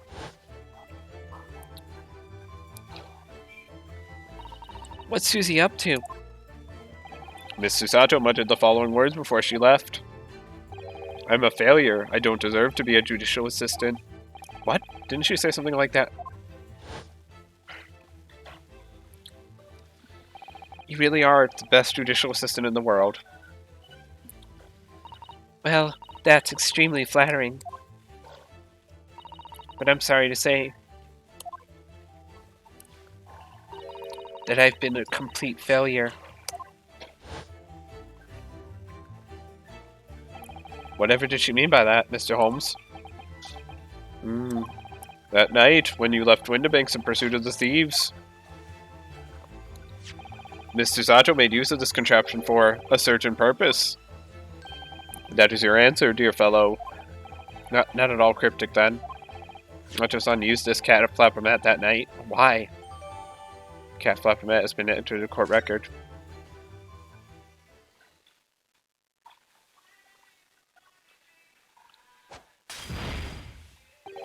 Your 5 minutes is over. We're out of time already?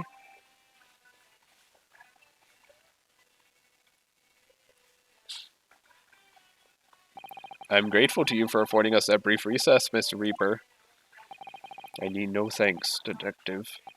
After all, the die is cast. Is it really? The jurors are unanimous in their leanings. No doubt my learned friend would consider a summation examination. But any attempt to alter the verdict now would be utterly futile. I wonder... Mr. Naruhodo? Yes? The rest is down to you, dear fellow. What is your plan? The rest is down to me? I need to be careful here. If I make a wrong move, the court trial will end badly. My lord, the defense requests...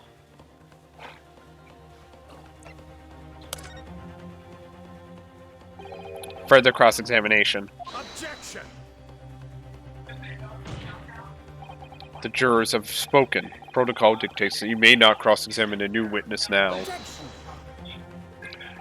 The defense is not asking for the cross-examination of a new witness, rather to continue with one of an existing witness. What? It would appear that a rather important detail has escaped your attention, Mr. Reaper. My lord. Requesting your lordship's permission to interrupt the cross-examination. Thank you, officer. Very well, the cross-examination is hereby temporarily suspended. I presume you have no objection, counsel? No, my lord. So nobody can say anything then? If you're not asked to assume his cross-examination of Mr. Creighton. The court is obliged to allow it. This is absurd.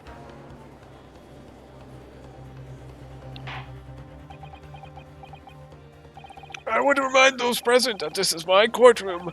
I concur that the defense is entirely within its rights to request a continuation of the cross-examination. However, I will not permit an unremitting protraction of these proceedings.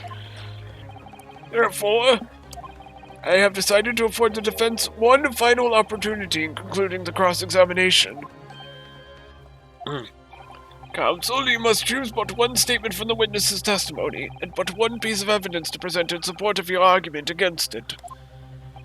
A single chance to present evidence. If following that the situation remains unchanged, I shall move to adjudication. Is that clear, counsels? You will not press the witness any farther. My lord. Yes, my lord. A single statement and a single piece of evidence. Most generous. Well, then, Mr. Naruhodo, it's high time I fell in a dead faint. I leave this in your capable hands. Thud, I have fainted.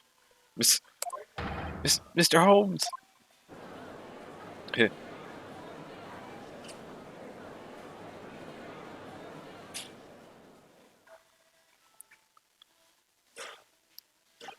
Stand so insultingly before the court in a state of such high fervor. The man has extraordinary strength of mind, or now extraordinary lack of feeling. I imagine he's feeling very little now. The detective is sleeping soundly in one of the antechambers. Strike a man when he's down, why don't you? Well then, counsel, are you fully prepared? Yes. One statement, one piece of evidence. I won't let Mr. Holmes down, or Iris. So I'm checking stuff.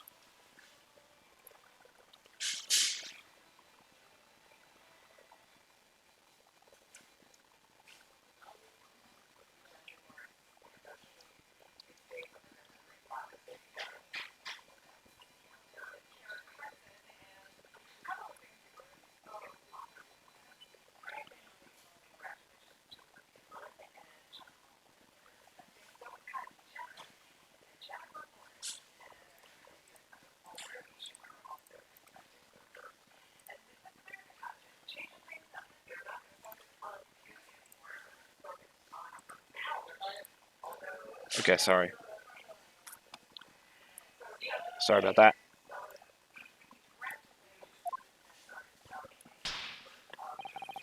I won't waste this final chance this ultrasound has given me. This is going to decide the entire outcome of the trial. Very well then, under the terms I have outlined, you may resume the cross-examination. I already know the statement. I'm going to the shooting again.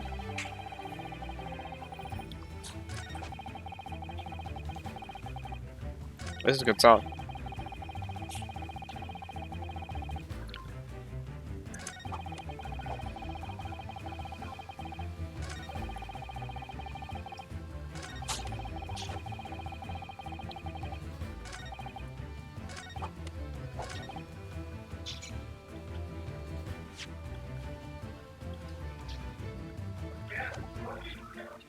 Let me save.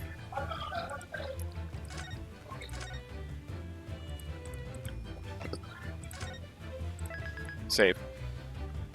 Okay.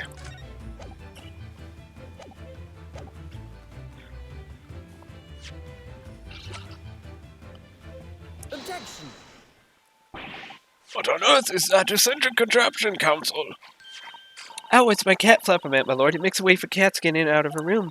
It can cut through any door you can think of, and make a new little door in the middle of it.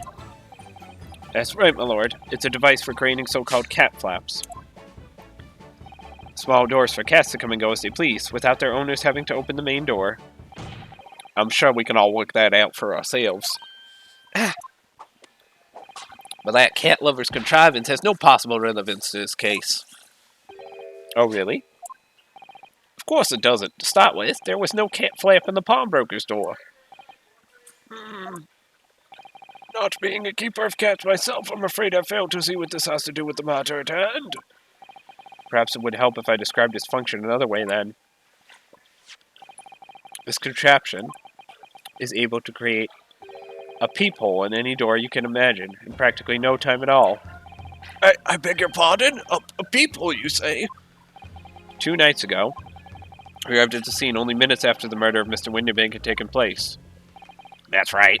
According to the paperwork at the yard, it was you, your Japanese assistant, and Holmes. Yes, the 3 of us were together, and it's recently come to my attention that my assistant made use of this device at the time. Your assistant did what? There was a peephole in the storeroom door. I can attest to that. Because I looked through the peephole myself in order to see inside the locked storeroom. This is ludicrous. What are you trying to say? Of course there was a peephole in the door. I say this much in my testimony. How else could I have witnessed the crime, for pity's sake? Yes, how could you? What? Counsel? Kindly say what you mean. Alright, it's time. Time to strike the final blow. What I mean is this, my lord. My assistant made the peephole in the storeroom door, and until such time as she did, the door had no hole in it to look through. What? No! Objection! This is a farce. Are you really suggesting that the peephole in the door was... Yes, it was created only after the incident had taken place by my judicial assistant using this device. Your assistant tampered with the crime scene while being fully aware of the gravity of her actions? This is the most serious act of vandalism. Which I humbly apologize, my lord. It was in the few minutes that I left the scene in order to pursue the Skulkin brothers and alert the police. Nevertheless, in light of this new information, it becomes apparent that Mr. Graydon's testimony is riddled with holes. Riddled with? Explain yourself, counsel. The majority of Mr. Graydon's testimony that appears to incriminate the defendant is based upon what he witnessed through the peephole in the storeroom door. Yes, that filthy girl shooting the man in the back. However, if at the time of the incident, that peephole did not yet exist in the door, there's no possible way that you could have seen what you claim to have seen. In short, your entire testimony is a pack of lies.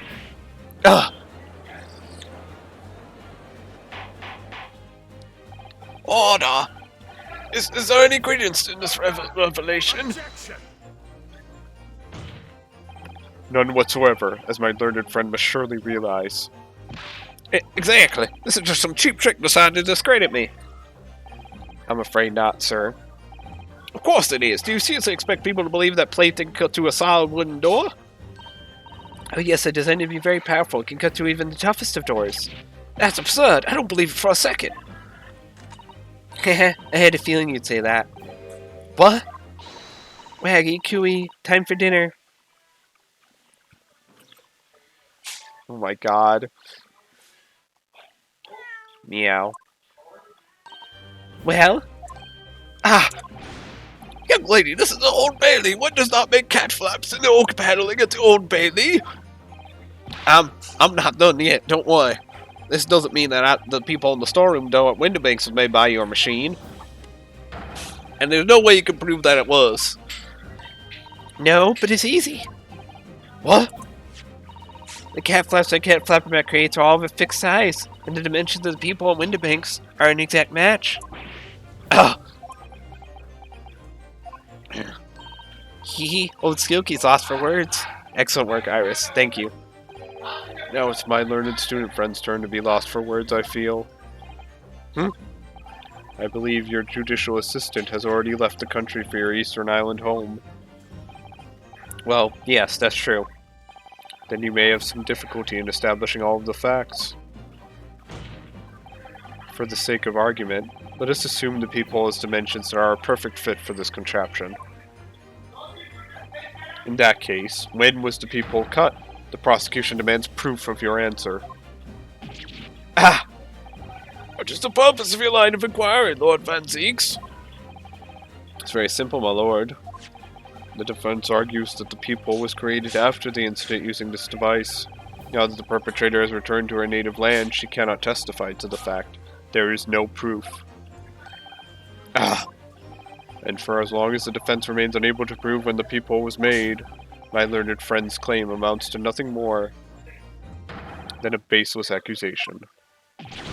What? Indeed, that is so, Lord Van Zeeks. Well, counsel? Don't give up now, Runo. This is the time to create your own opening and force your way through. I don't know if I can do this, but I do know one thing. Susato-san is the greatest judicial assistant in the world. Very well. The counsel for the defense will present evidence to support the claim made.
Oh, proof that people in the door when to make storm was created after the event, not before.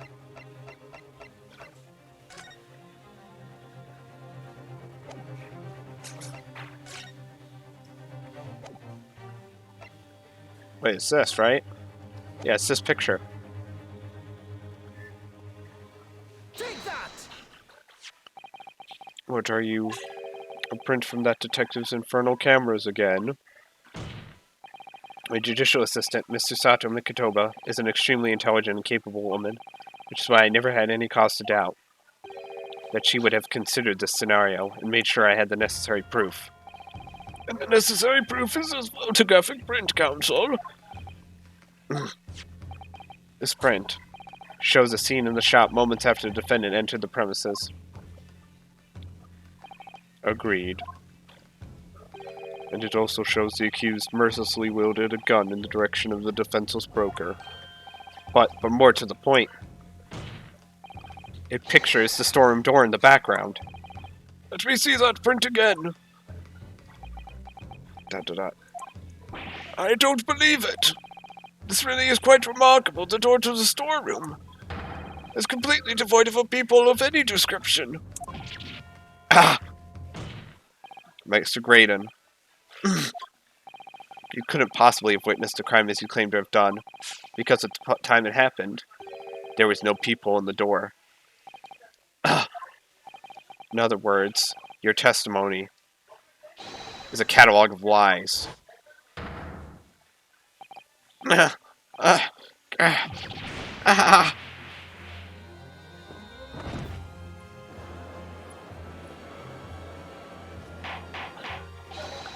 Order! I am satisfied that the defense has substantiated its claim beyond all reasonable doubt. This witness's testimony was entirely fallacious. That's not the only thing we now know beyond all reasonable doubt.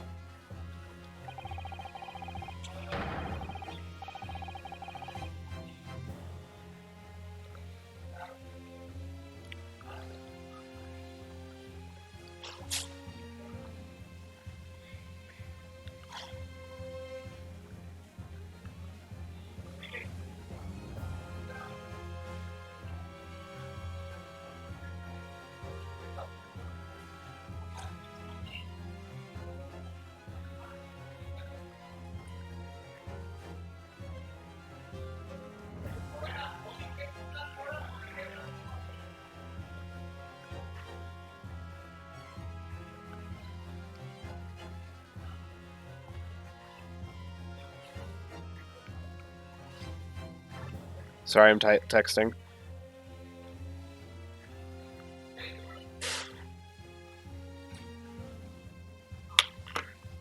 Alert friend's assistance. Guilt can no longer be denied. The woman tampered with the crime scene. More importantly, Good lord, there's more Lord Van Zeeks! the defense may have established a reprehensible instance of perjury. But that is no proof that this man is the victim's killer. Yes, that's right. What? I was there at the scene. It's true. And I was shot in the arm. It's true. But that's all. Yes, in fact, if you look at the circumstances, I'm the victim here. Oh, please. No! I don't believe this. They're right. As it stands now, I don't have any definitive proof that he is the culprit. Still, he can't worm his way out of it now. Iris, you know what they say. There's no point locking the cat's door after the cat is bolted. Isn't that right, Nuno? As Hurley always says, one lie begets another.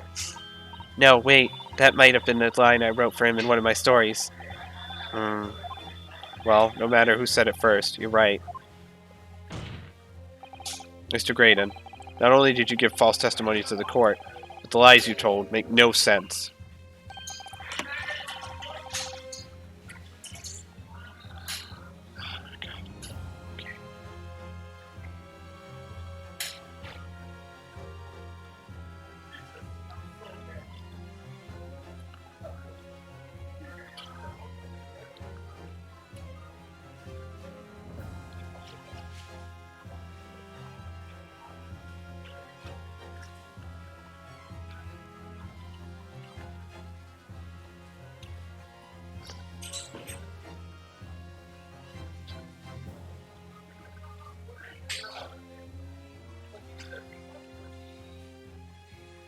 Make no sense? What do you mean by such a remark? What you said in your testimony reveals that you know something you shouldn't have known. In other words, there's a fundamental inconsistency in your statements. What? Objection!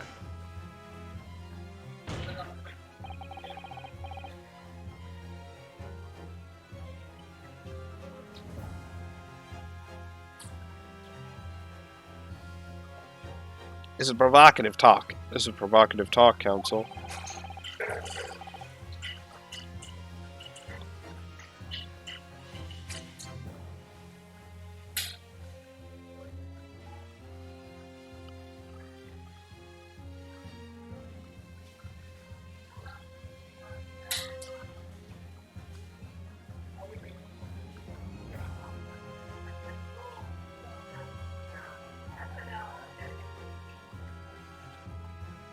Oh.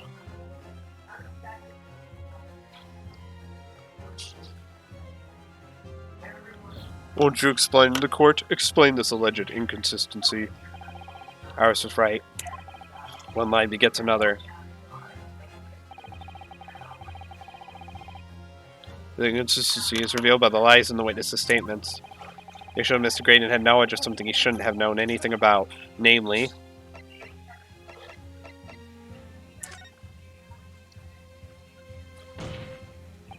the bloodstains that were present on Miss Lestrade's coat.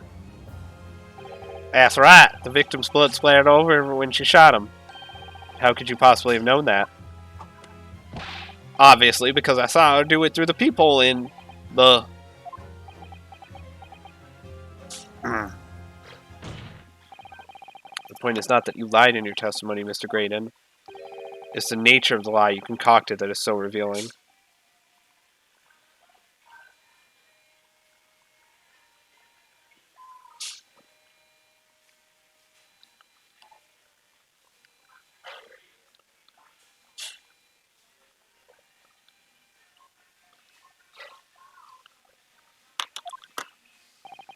You're not making any sense. Let me ask you a simple question. How is it, Mr. Graydon, that you knew of the existence of the peephole in the storeroom door? What? Well, obviously, Has the cat got your tongue, witness? The people on the door was made after the incident occurred, and once I returned to the shop having failed to catch the 2 burglars, Scotland Yard's investigators arrived immediately. Since that time, the police have been at Windibanks constantly, carrying out their investigation. Isn't that right, Inspector Gregson? Well, yes, of course. The place is chock full of pawn articles. My lads have to thoroughly examine them all. So I gave the order to have officers working round the clock in shifts so we get through it all. Consequently, there's no way that you, Mr. Graydon, could have gained access to the shop. Therefore, you should have known nothing about the people in the storeroom door, so the fact that its existence forms the basis of your testimony is completely inexplicable. Objection!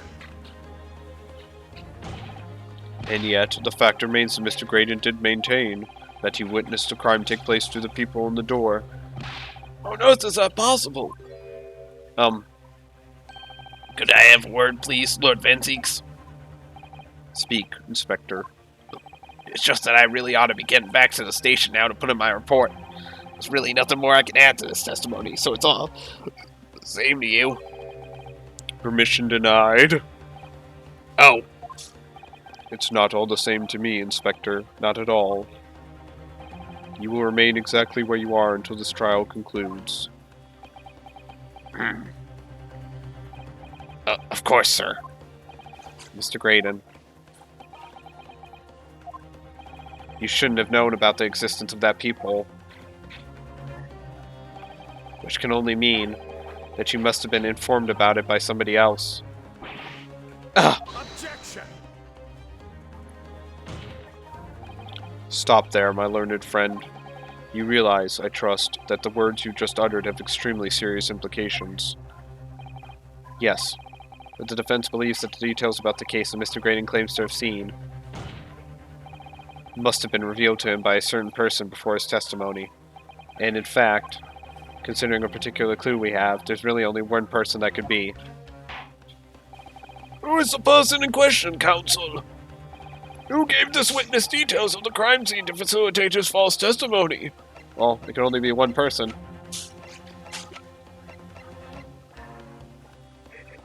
Take that! The truth is, it can only have been you, Inspector Gregson. Me? Objection! You had better have some proof to substantiate such a rash claim, my learned friend. Consider the fact that we have only been aware of Mr. Ashley Graydon's identity for the last few hours. We learned of it only during the course of the trial today. Indeed, preparations for his testimony were made with great urgency during our hour-long recess, while the police executed the subpoena and brought the man here from the communication station. Until that time, Mr. Graydon would have no idea.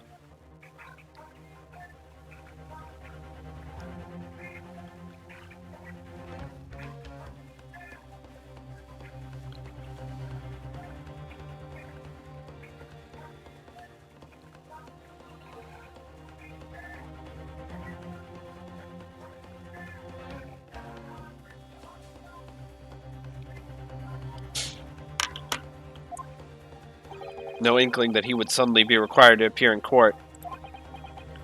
Are you suggesting that until such time as he was summoned? Yes, my lord. Until then, it's reasonable to assume he knew nothing of the people. It was only once Mr. Graydon was in the stand that he realized his position, that he would have to defend himself against the accusation that he was the third intruder. You're suggesting to the court that it was while this trial was in progress that he received the information? So that he could commit perjury in order to save his skin? Exactly. And the only person with knowledge of the investigation that he had any contact with is you, Inspector Gregson. This is a bloomin' outrage. Why would I be giving away details of our investigation to this fella, eh? I was summoned to his lordship's chambers during the recess in any case, had you forgotten that? Quite true. I had a number of questions regarding the events that transpired at the pawnbrokery. Which means the first time these two laid eyes on one another was after proceedings resumed following the recess. Since then, they've been in full view in the stand, where such illicit discussions couldn't possibly have occurred. Ooh, I've just remembered something, Runo. What is it, Iris? There was one time before, wasn't there? I think it was when Ginny was testifying. Oh yes, now that you mention it. And the bailiff was dispatched to retrieve McGilded's music box from the scene of the crime. That's it! It was during that testimony. I remember finding it strange at the time. Mr. Graydon and the inspector seemed to be having some kind of secret discussion. It would have been impossible for you to give Mr. Graydon the information he needed then. You little toe rag, you're making this all up. I'm a respectable Scotland Yard inspector, for crying out loud. Why would I do something like that? Why would I be giving away confidential details to the likes of this bloke? Admittedly, you wouldn't have had any reason to do something like that for no gain, but perhaps it was part of a deal or some kind. Then it starts to make some more sense. What deal, counsel? I wonder if perhaps, in exchange for details about the people at the crime scene, Mr. Graydon agreed to give a certain something to the inspector. I'm sure I need not remind the inspector that, if found to be true, striking a deal of any kind with the witness would be considered a gross case of malfeasance. Well, Objection! It's been coming clear that jumping in with accusations is the Nipponese student's specialty. I don't do that. But with the stakes so high, the prosecution is not prepared to listen to baseless charges, as it is incumbent on the defense now to present evidence in support of this diabolical claim. Evidence? Just what are you proposing that the inspector demanded of the witness in return? The court must see proof of this alleged deal. If Inspector Gregson really did strike a deal with Mr. Graydon, then logically, there's only one thing he could have asked for. That must be it. Muno, do you think I could be... Yes. It's the missing link that would join all the dots together in this puzzle.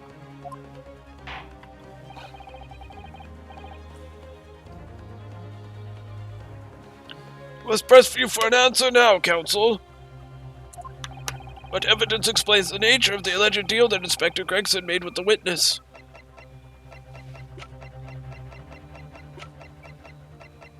It's the music box disc. Take that! Inspector Gregson. Besides this murder, is it not true that you've been working on another very important case? what are you getting at now, Sunshine? Is it possible that this other top-secret case is what's alluded to in this newspaper article here? The classified secrets being leaked overseas from the Ministry of Justice. How the bleeding Nora could you... We discovered during the course of this trial the music box deposited at window banks by Magnus McGilded, a special music box designed to play 2 discs at once. It would seem very likely now that encoded on the pair of discs that were in McGilded's possession are the leaked classified secrets. So I put it to you, Inspector, that in order to recover the second of the discs containing those secrets, you covertly made a deal with Mr. Graydon in which you exchanged the disc for details of the case. You little... Ah!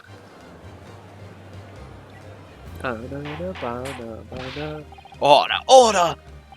On the day of the incident, when we met you at Windibanks, you said this.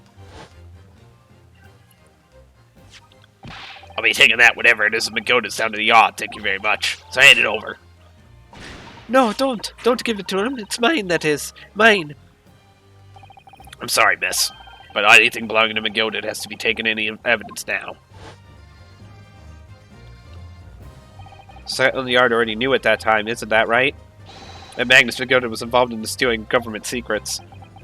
My orders were cover the medium used to convey the secrets leaked from the ministry, and do it on the QT, strictly hush-hush. And that explains why, when I presented this disc as evidence to the court, you objected so heavily, I presume? Because you knew that it contained highly confidential information. Blimey, not likely. I mean, I wasn't that sure of it myself. I realized there was a possibility, that's all. Inspector, surely you're not saying that in order to acquire the second of these music box discs, you intend indeed to reveal confidential details of the crime scene to the witness? To aid and abet this man in giving false testimony? There's no other way that Mr. Graydon could have known of the existence of the people. It's the only explanation. A deal was struck between these two men. No! Objection! If, and I stress if, this sobering assertion turns out to be founded in truth. It would mean that the second disc is, as we speak, here in this very courtroom. Wait, what? In this room? How could you possibly make a claim like that? Because Inspector Gregson is a Scotland Yard detective. What? What's that supposed to mean, eh? As a seasoned policeman, the inspector will have approached this alleged deal with caution. Certainly he would not have accepted a gentleman's agreement in this matter. No, he would have insisted on having the article agreed upon in the palm of his hand. Good gracious, you mean to say?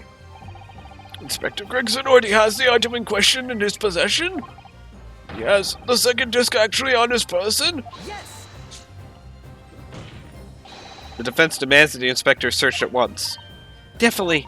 They could only have struck a deal with each other when Ginny was testifying before, and Gregsy hasn't moved from the witness stand since.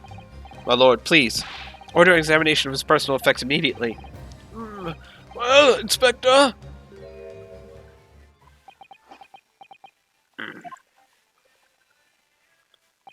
This young lad wants to tone down his imagination. He's insulted me and my profession quite enough. However, if it'll put this matter to bed and dispel any doubts about my involvement, I'll happily submit to a body search. What? He's going to agree to it? I presume you're aware of the precipice on which you now teeter, my learned student friend. You've made a most serious allegation against Scotland Yard here. If, following the search of the inspector's personal effects, no disc is found, you will be deemed unfit for court service. This trial will end, and my country's government will formally demand of yours that you are severely reprimanded. That sounds serious. Indeed, to have a visiting student make such defamatory remarks about our country's most senior police force is not something Her Majesty's government will be able to overlook. You're just threatening Runo because you're scared. The accusation is beyond serious. You must be prepared for grave consequences. It's true. I can't imagine Gregson would have accepted a gentleman's agreement for something so critical. This must have physically changed hands, which means the inspector should have it. But somehow, something doesn't feel quite right here. Very well, counsel, you know the implications, so let me ask you one final time. Yes, my lord. Do you still persist in formally requesting a search of the inspector's personal effects? I search someone else. Yes, the defense formally demands the search be conducted. Well, You don't say you weren't warned, but your typical Nipponese stubbornness may well land you in hot water this time. Perhaps the lesson will do you some good. Fair enough. I've got nothing to hide. very well then. Bailiff, conduct a search of the inspector's personal effects, please. The defense demands a search, but not of Inspector Gregson. What? Now what's all this? I'm the one you're accusing, aren't you? Aren't I? I thought you wanted to search me. No, Inspector, not you. Somebody else. What's the meaning of all this, eh? Lost it at last, have you, sunshine? Court shouldn't have put up with this nonsense. You're being completely irrational. Be quiet, all of you. Oh, it's Iris. Runo's doing what you all told him to do, and having the courage of his convictions. So you should respect that and listen to what he has to say in good faith. Because that's the British way.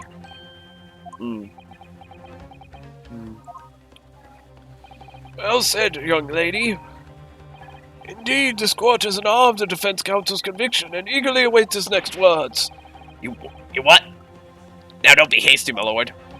If I'm not mistaken about the things I've seen in court today, I'm fairly sure that I know who has that disc at the moment. There's only one person it could be. Counsel, of whom do you request a search now? Take that! Nash Skulkin. Of, my lord? Mr. Nash Skulkin. But I never.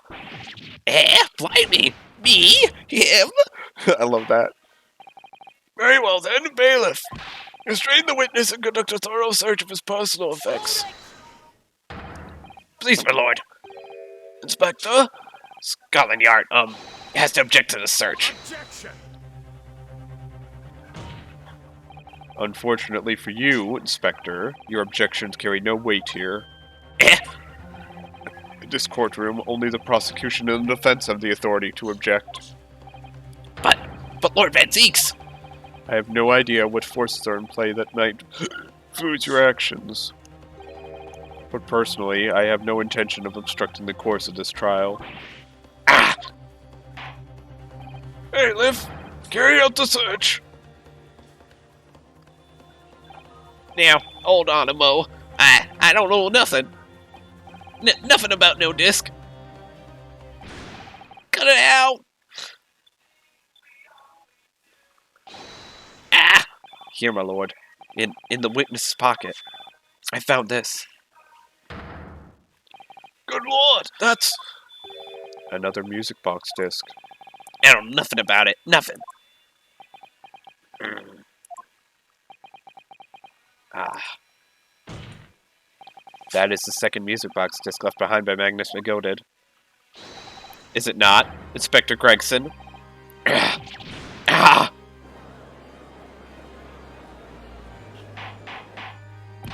Order! Mr. Skogan, what have you to say for yourself? Gordon Bennett. I mean, just Gordon Flamin' Bennett. I swear I didn't know nothing about that disc. Honest to God. Counsel, would you please explain what exactly is going on here? A alleged deal that was struck was between this witness and this detective, no? Without question, my lord. And for pity's sake, how on earth is this man in possession of the disc that an inspector traded for information? Inspector Gregson is a shrewd, calculating man who rarely loses his composure. But at one particular point in this trial, he exhibited some unusual behavior for a brief moment. I don't recall what unusual behavior. Ah! It was, yes, during my cross-examination of Mr. Graydon. Tell me, Mr. Graydon, when you left the pawnbrokery that night, was it by any chance with the second disc in your jacket pocket? I admit to nothing of the sort. Mr. Graydon answered my questions. The inspector appeared to have grabbed Nash Skulkin by his coat and was shaking him violently. Yeah, he did it all. Told me Morgan was gonna fall clean off, I did. I was wishing I'd been born as me brother, I was. What exactly happened to make the detective attack you like that? Ain't got a clue. He just suddenly turned and grabbed me, whistled like that, and started shaking me. Why the blaze didn't you mention the third gun when we got you down to the station? That's what he said. Yelled it right down my ear hole, he did. My head's still throbbing now. The way the detective behaved then was extremely out of character, but looking back now, it must have been then that he did it. That was the opportunity Inspector Gregson created for himself in order to hide the disc. Oh, bless my wig, he hid it? You. But I'm afraid I failed to comprehend the motive here. If the detective had acquired a disc he was after, why on earth would he then proceed to hide it in another man's pocket? This is a court of law. He could have submitted the item as evidence. It would appear, my lord, that the inspector was not at liberty to do that. Why have we not? As the man himself revealed earlier, his current assignment has some special conditions. Orders were cover the medium used to convey the secrets leaked from the ministry. And do it on the QT, strictly hush-hush. Hush, a top-secret assignment, is it? As far as we're aware, the information stolen comes from confidential government communications. It would seem that if that information were to be revealed in court as evidence, it would be problematic. Does that sum up the situation, Inspector? I'm operating under direct orders from the ministry. I'm afraid I'm not at liberty to answer that question. So, realizing there was a chance that you may be searched here in court, you took steps to hide the disc you had acquired from the witness. Does that mean... He only pretended to attack Mr. Skulkin in order to get close enough to him to slip the second disc into his pocket. So it was all a pretense?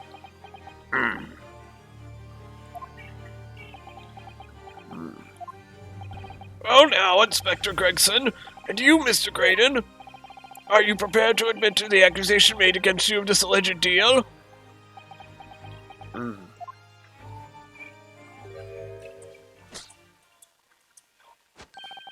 Admit to it, yours truly? Please. Mr. Graydon. Clearly our Eastern visitor has an uncommonly active imagination. However, there is no proof that I passed that disc to the inspector. Objection! But then, how do you explain the reason why you knew about the peephole? I'm under no obligation to explain. What? Yes, I lied in my testimony. That I admit, so sentence me accordingly. But that is all I admit. Murder? Leaking government secrets? Striking a deal with the detective? All of it is this young Eastern man's fancy. I have no idea what any of this is about. You... What?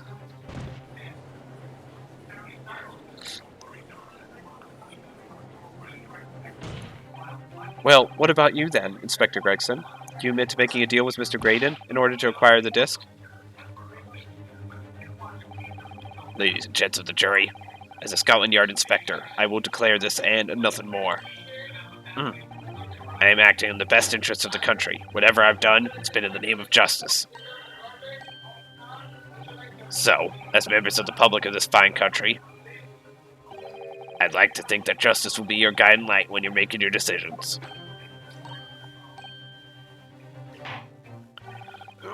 This is quite a quandary indeed. Rarely have I encountered such extraordinary tumultuousness in the concluding of a trial. Nevertheless, in the absence of any further evidence to be presented, I believe it is time that we put the matter to the jury for their final leanings. Well now, as a fellow servant to Queen and country, must say I sympathize with the old inspector. Yes, he's a dependable man, I'm quite sure. In service, one becomes a good judge of character. Even crossing your eyes doesn't help when it comes to looking at this case. It's all blurred to me. Well, as a fellow professional, I'd like to put my faith in the detective, really. Graydon is highly skilled operator, stop. Currently in presence of idol, stop. Detective is very much trusted nice. More than this I cannot say. I don't believe it. These 6 jurors are going to believe Gregson. They declare their decision now. Is Jenny going to be found guilty? If I don't manage to produce some definitive evidence right now, then we're going to lose. There's some proof that Graydon killed Mr. Windibank or stole those government secrets. There's some evidence to force Gregson into admitting that he struck a deal with the witness. Well then, counsel, I think it's time I imposed on the jurors to declare their final decisions, no? That is, unless you have some compelling evidence you have thus far not presented to the court. A judge call on the jurors to announce their leanings. Gina will be found guilty. So there's no choice then, Runo. You have to throw some evidence at them. This is it now. It all comes down to this. Who do I present evidence against? Gregson or Graydon? Inspector Gregson. Inspector Gregson, there's one final piece of evidence I would like you to see. What's that then? If you refuse to acknowledge that you did in fact strike a deal with the witness here today, then you leave us no choice but to examine this piece of evidence thoroughly. Well, go on. This is my last chance. Looks like I'm going to have to force his hand here. One final piece of evidence to get this detective to admit to the deal he clearly struck with Graydon. The music box. Take that! Is that? Is that Mr. McGilda's peculiar music box, counsel? Yes, with the disc already in place, ready to play. I think perhaps now would be a good time to listen to the sound produced by the music box again. Only this time, with the second disc we've just discovered set in place as well. Goodness, this is counsel. No, wait, I can't let you do that. Why not? But because it's got nothing to do with this case. That's why. We've already established it does. Not true, Inspector. The defense has already proposed that the sounds heard by the court earlier from this music box were part of a Morse code message. We know that Morse code comprises of 2 distinct tones. The defense believes the second disc contains the second tone needed to complete the message. Now we have a chance to confirm that theory. Crying out loud, Sunshine, we're talking about state secrets here. You go letting the whole country warn me confidential information like that, it's treason. And you admit the charge? And in order to protect those state secrets, you engage in unlawful dealings with the witness? You're mad. If you let that secret information out into the public domain, you'll be making an enemy of the entire British government, you idiot. Let's not forget, Inspector, that you, a Scotland Yard officer, leaked confidential case details to a witness, that you continue to lie to the court, and all because by fair means or foul, you're determined to do your duty. Well, by fair means or foul, I'm prepared to do mine. Don't you dare. I will stop at nothing to protect my client. I don't care who I make an enemy of.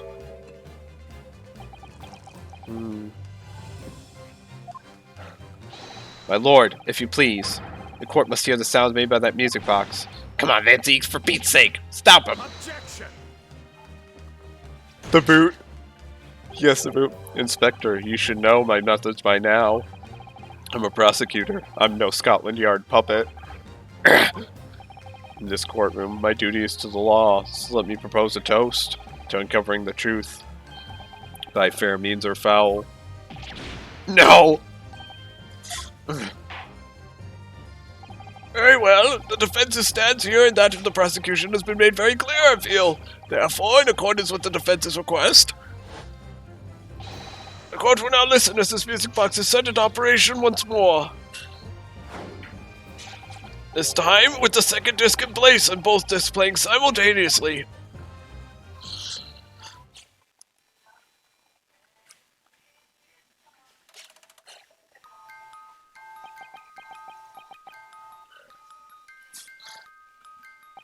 Oh, listen to that. It's unmistakable now. It's Morse code. Hold it. Alright, I admit it. Whatever you want. But for the love of God, shut that bloomin' box up.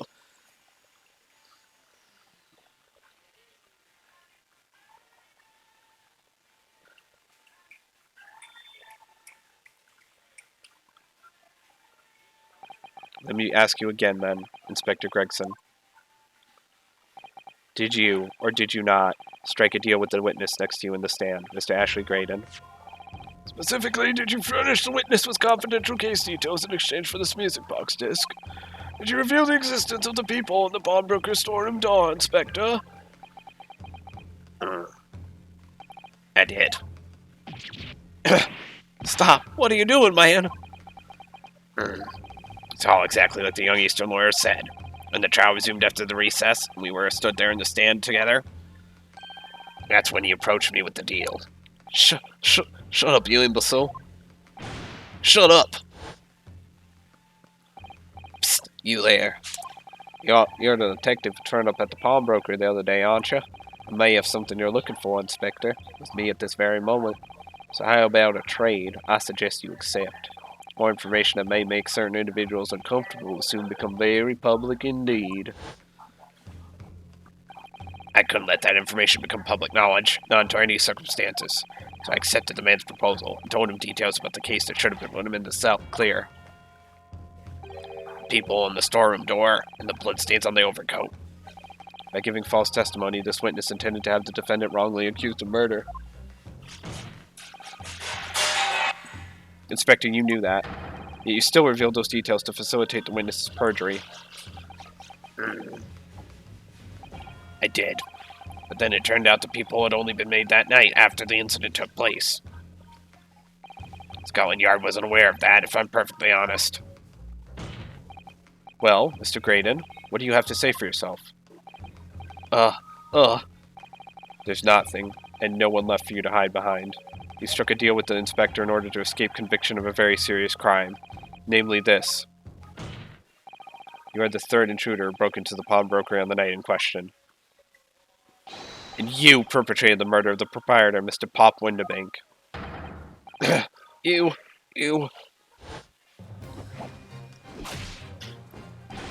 Traitor. Poor Gregson!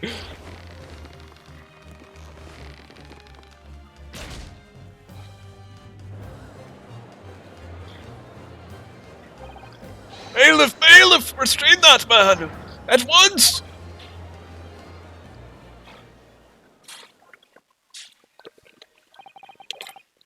That's it then. It's all over. Dot dot dot dot dot dot dot dot dot. Dot dot dot dot dot dot. I despise my life growing up. Those slums are vile places. I was cursed from birth. Born into poverty, the son of a penniless artisan. My parents did nothing but quarrel all day long. What little money they had was never spent on me.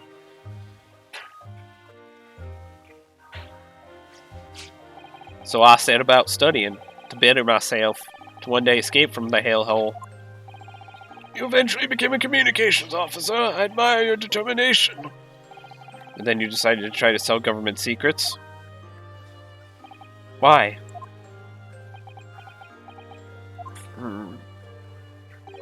Isn't it obvious? Because I wanted money. Even now, years later, the nightmares of my life in the slums wake me in the small hours. I wanted to drown them out with more money than anyone who lived in that squalor could ever imagine. Then one day, I met him, Mr. Magnus McGilded. You're a fiend with a queer talent, so you are. I have money to throw you away if you're interested. All you need to do is go along with me little plan now. I was to steal the minister's telegraphic message logs and McGilded would buy them for a handsome sum. As I was responsible for inspections of the ministry's communications office, it was a simple enough task. The lure of the devil's offerings. How easy it is to succumb. You must surely have realized the seriousness of the crime you were committing. And for that reason, I took great lengths to ensure that my actions were untraceable. By using the music box. My father was a brickmaker, though my mother divorced him when I was still a child. Yes, Mr. Mason Milverton. That's right. He was very skilled with his hands. He'd once been a music box maker's apprentice. I imagine his skills would be sufficient to create a machine that could generate Morse code. So I sought out my father again to employ his services. It was the first time I'd seen him since I left the slums 10 years earlier.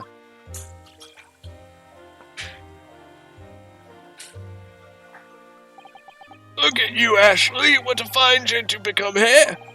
He was a different man to the one of my memory. A thin, frail old man. But poverty had never broken him, never corrupted him like it had me. I was sure that he wouldn't help me if I told him the real reason. So I made up a story. I've got some work for you, Father. I need some music box discs made. Music box discs, eh? This friend of mine has written some music he wants to sell to the public. I brought the score with me. There are two, actually. I'd be delighted, son. It's been 20 years since I did any work like this, though. Fetch my tools, would you? They're in the loft. That's how I had to make the two discs. By splitting the information in two, you were taking considerable precautions indeed. It was to protect myself as much as anything. It meant that I could deal with McGilded in two separate transactions.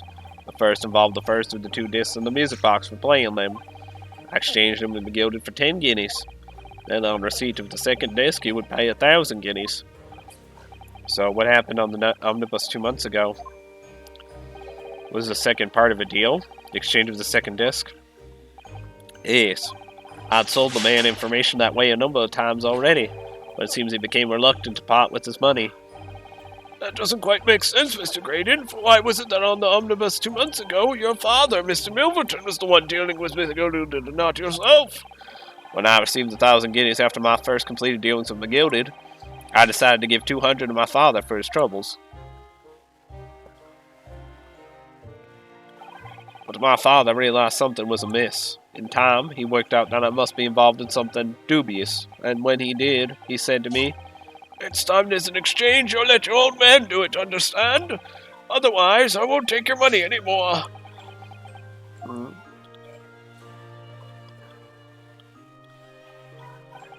That was my father's way of dealing with it, I suppose. Climb into the omnibus, hand over the second disc, and take the money from McGilded. That's it. He had no idea what was actually on the disc I had him to make. He never knew. Just like I'll never know why everything went so horribly wrong that night. All I know is that the disc was taken from him, and he never returned home.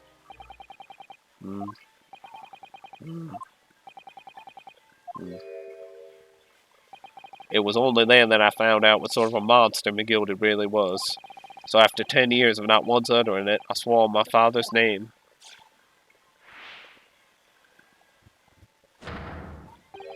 To exact revenge. Revenge? As anyone with even the remotest knowledge of the command will no doubt be able to imagine. McGilded brought all his wealth and influence to bear in the most despicable of ways, to crush any semblance of justice in his trial. The crime scene was tampered with, evidence was fixed, and witnesses were bribed. That trial 2 months ago was a farce from start to finish. My feet had barely touched British soil back then, and I walked into that hornet's nest completely unaware of the sinister background to it all. I'd made plenty of money out of my dealings with McGilded by then, so I spared nothing in my arrangements 2 months ago. I knew exactly who to hire. If you're willing to pay the price, there are people in this city willing to do anything you ask. McGilded himself had shown me that. Are you saying that? I think you have the picture now. After he twisted everything to his favor in this courtroom to ensure that he walked free, I took matters in my own hands and delivered the justice that monster deserved. That tragic accident following the trial here 2 months ago was planned and executed by yours truly. Gilded's death that day was caused by this man. Everything is ready, sir, if you'd like to follow me into the courtroom. What's this, officer? 'Tis sooner than I was led to believe. I hope it's not inconvenient, sir. There were some changes to the schedule. Well, I must be making tracks now. 'Tis time for the inspection. They're going to examine the omnibus again, so I'm told. I asked if I could be pleasant towards myself. So that policeman who came to tell McGilded he could examine the omnibus again. That's right, an imposter hired by me. McGilded used his wealth to manipulate the trial, so he paid people to adulterate the omnibus with all manner of false evidence. He threatened witnesses to lie in their testimony.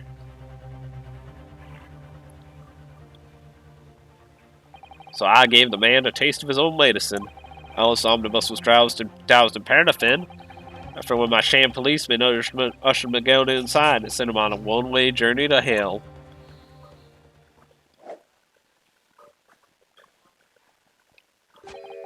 An eye for an eye. That's how I avenged my father's death. A spine-chilling account indeed. But that wasn't the end of it for me. There was a loose end, you see. A loose end? Yes, I should think it's obvious. The second disc, which my father had taken to exchange with McGilded. Ah, yes. There was indeed no mention of it in the man's trial 2 months ago, clearly because it had been removed from the scene of the crime. When I realized it was missing, I remembered something.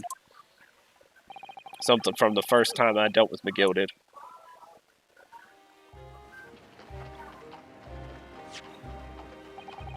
This is the first of the 2 discs on the music box, and you need to play them. Well, look at that now. What a ingenious little invention. So then, as promised, 10 guineas for ye, young man. What's this? Winterbank's pawnbroker, eh? Ah, 'tis a pawnbroker's ticket, so it is. Ye can use it to redeem an article I've deposited there for ye. There's no need to give a name, just hand over the ticket and tell the fiend the watchword. I've put a jewel in pawn for ye. It'll fetch a good 10 guineas if ye sell it, so it will help. I've never heard of a pawnbroker being used in quite that way before. Have ye not, Mr. Graydon? London's pawnbrokeries are very useful places, you know, and each one is like an extremely secure vault.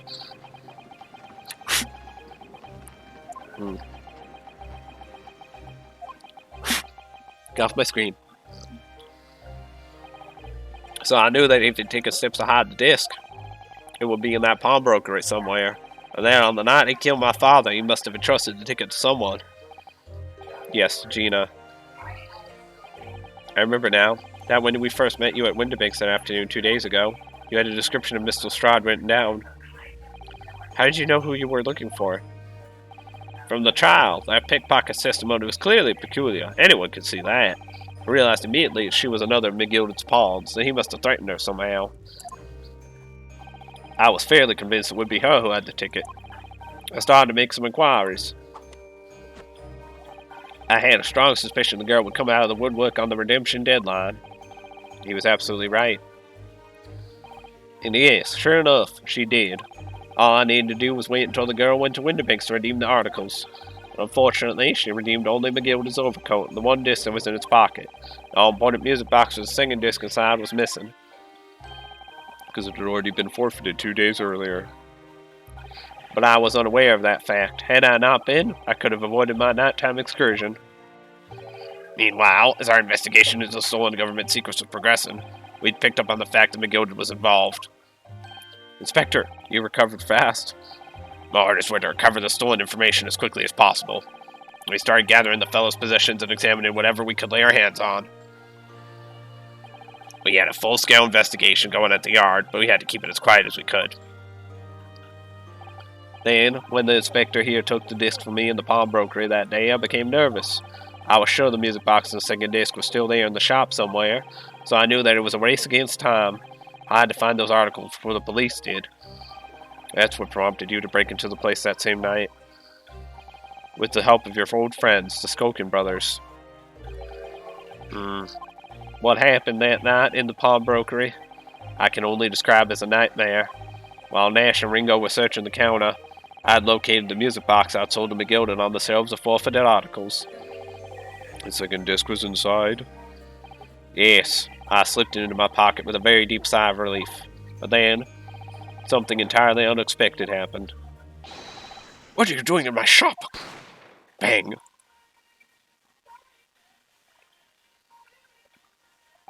A gunshot rang out in the shop, and I felt a sharp pain in my left arm. The broker fired his gun, and the bullet pierced your limb. Yes, exactly. But unfortunately, I decided to bring my own gun with me that night, just in case. Bang.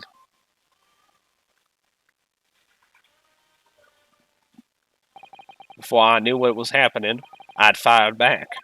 The man had already turned to flee. I hadn't intended to fire in his direction, much less kill him. But unfortunately for both of us, the bullet hit home. I struck him in the middle of his back as he fled through the storeroom door for refuge.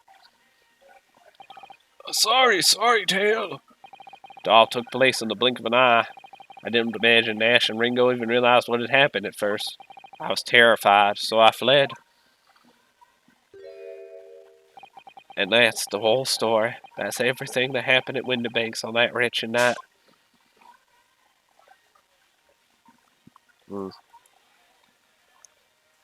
Did it. We figured it out.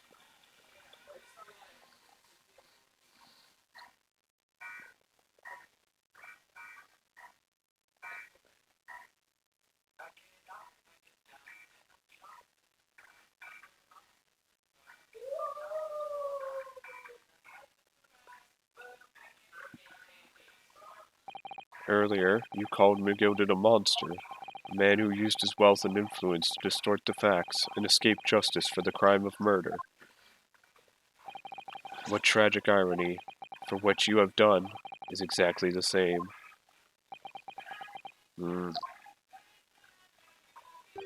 You've become the very monster you saw and despised so deeply in McGilded. Yes, I think I have.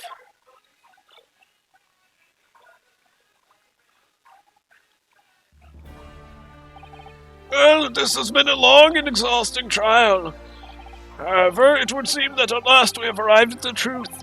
Inspector Gregson, what of Mr. Ashley Graydon? He's been restrained, my lord, and is being escorted to the yard. He'll be charged with the murder of Mr. Windibank and the stealing of government secrets. Very good. And you, Inspector, regrettably, you will have to face charges yourself. Yes, my lord. Of course. It Transpires you were complicit in helping a criminal escape justice.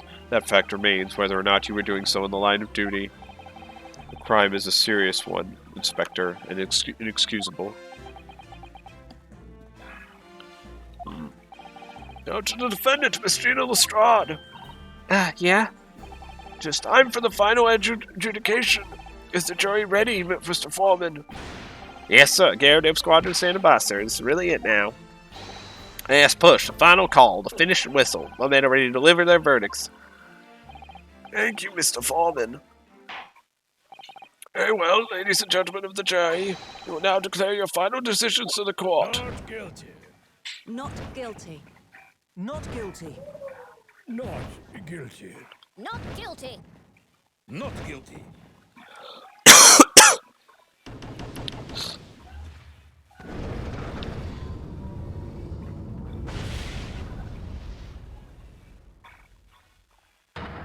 Haha, that's the stuff. I'm off the hook. Finally, Reno, you finally managed to do it. Finally is the word. I really wasn't sure if we'd come out on top for a while there. Susie was right. You're the best lawyer in the world. Miss Lestrade, I am not finished with you yet. Eh? What? What are you looking at me like that for? Before you start enjoying your freedom, there are certain other crimes to consider, Eh? 2 months ago, in my courtroom, no less, you gave false testimony, did you not? And in relation to the trial today, not only did you unlawfully enter Winterbeck's pawnbrokery, you also attempted to abscond with this to make out its property, it seems. Eh? I never done nothing of the sort. Of course not. It's not like you were gleefully wearing McGilded's coat in your cell yesterday or anything. Aw, it's just when I was getting excited about throwing a party for Ginny this evening. And turning our attention to the defense, determining that when played together, the missing box disc contained a message in Morse code was, well, it was certainly a most unexpected revelation, counsel. Quite so, my lord. The prosecution was caught entirely off guard. In fact, I think we should applaud my learned friend's courage here today. I propose a toast, demanding that government secrets be disseminated before the entire courtroom. Very sorry about that. It was the only way that I could get Inspector Gregson to admit to what he'd done, so... If I may say something on that point. Isn't that... It's, about the sounds produced by the music box before. I do wonder if that was really Morse code at all. What? What are you saying, madame? Oh, well, it's just that I'm really rather fanatical when it comes to Morse code, you see. So much so that the whole world seems to be covered in dots and dashes to me, in fact. Okay. So I have to leave the McDonald's because it's closing in like 3 minutes. So I'm going to end this stream here. I hope you guys enjoyed, and we'll be back here tomorrow with more of this, and we're going to finish the game. We're going to finish the game, alright? And we're going to maybe do something else. Alright, see you guys then.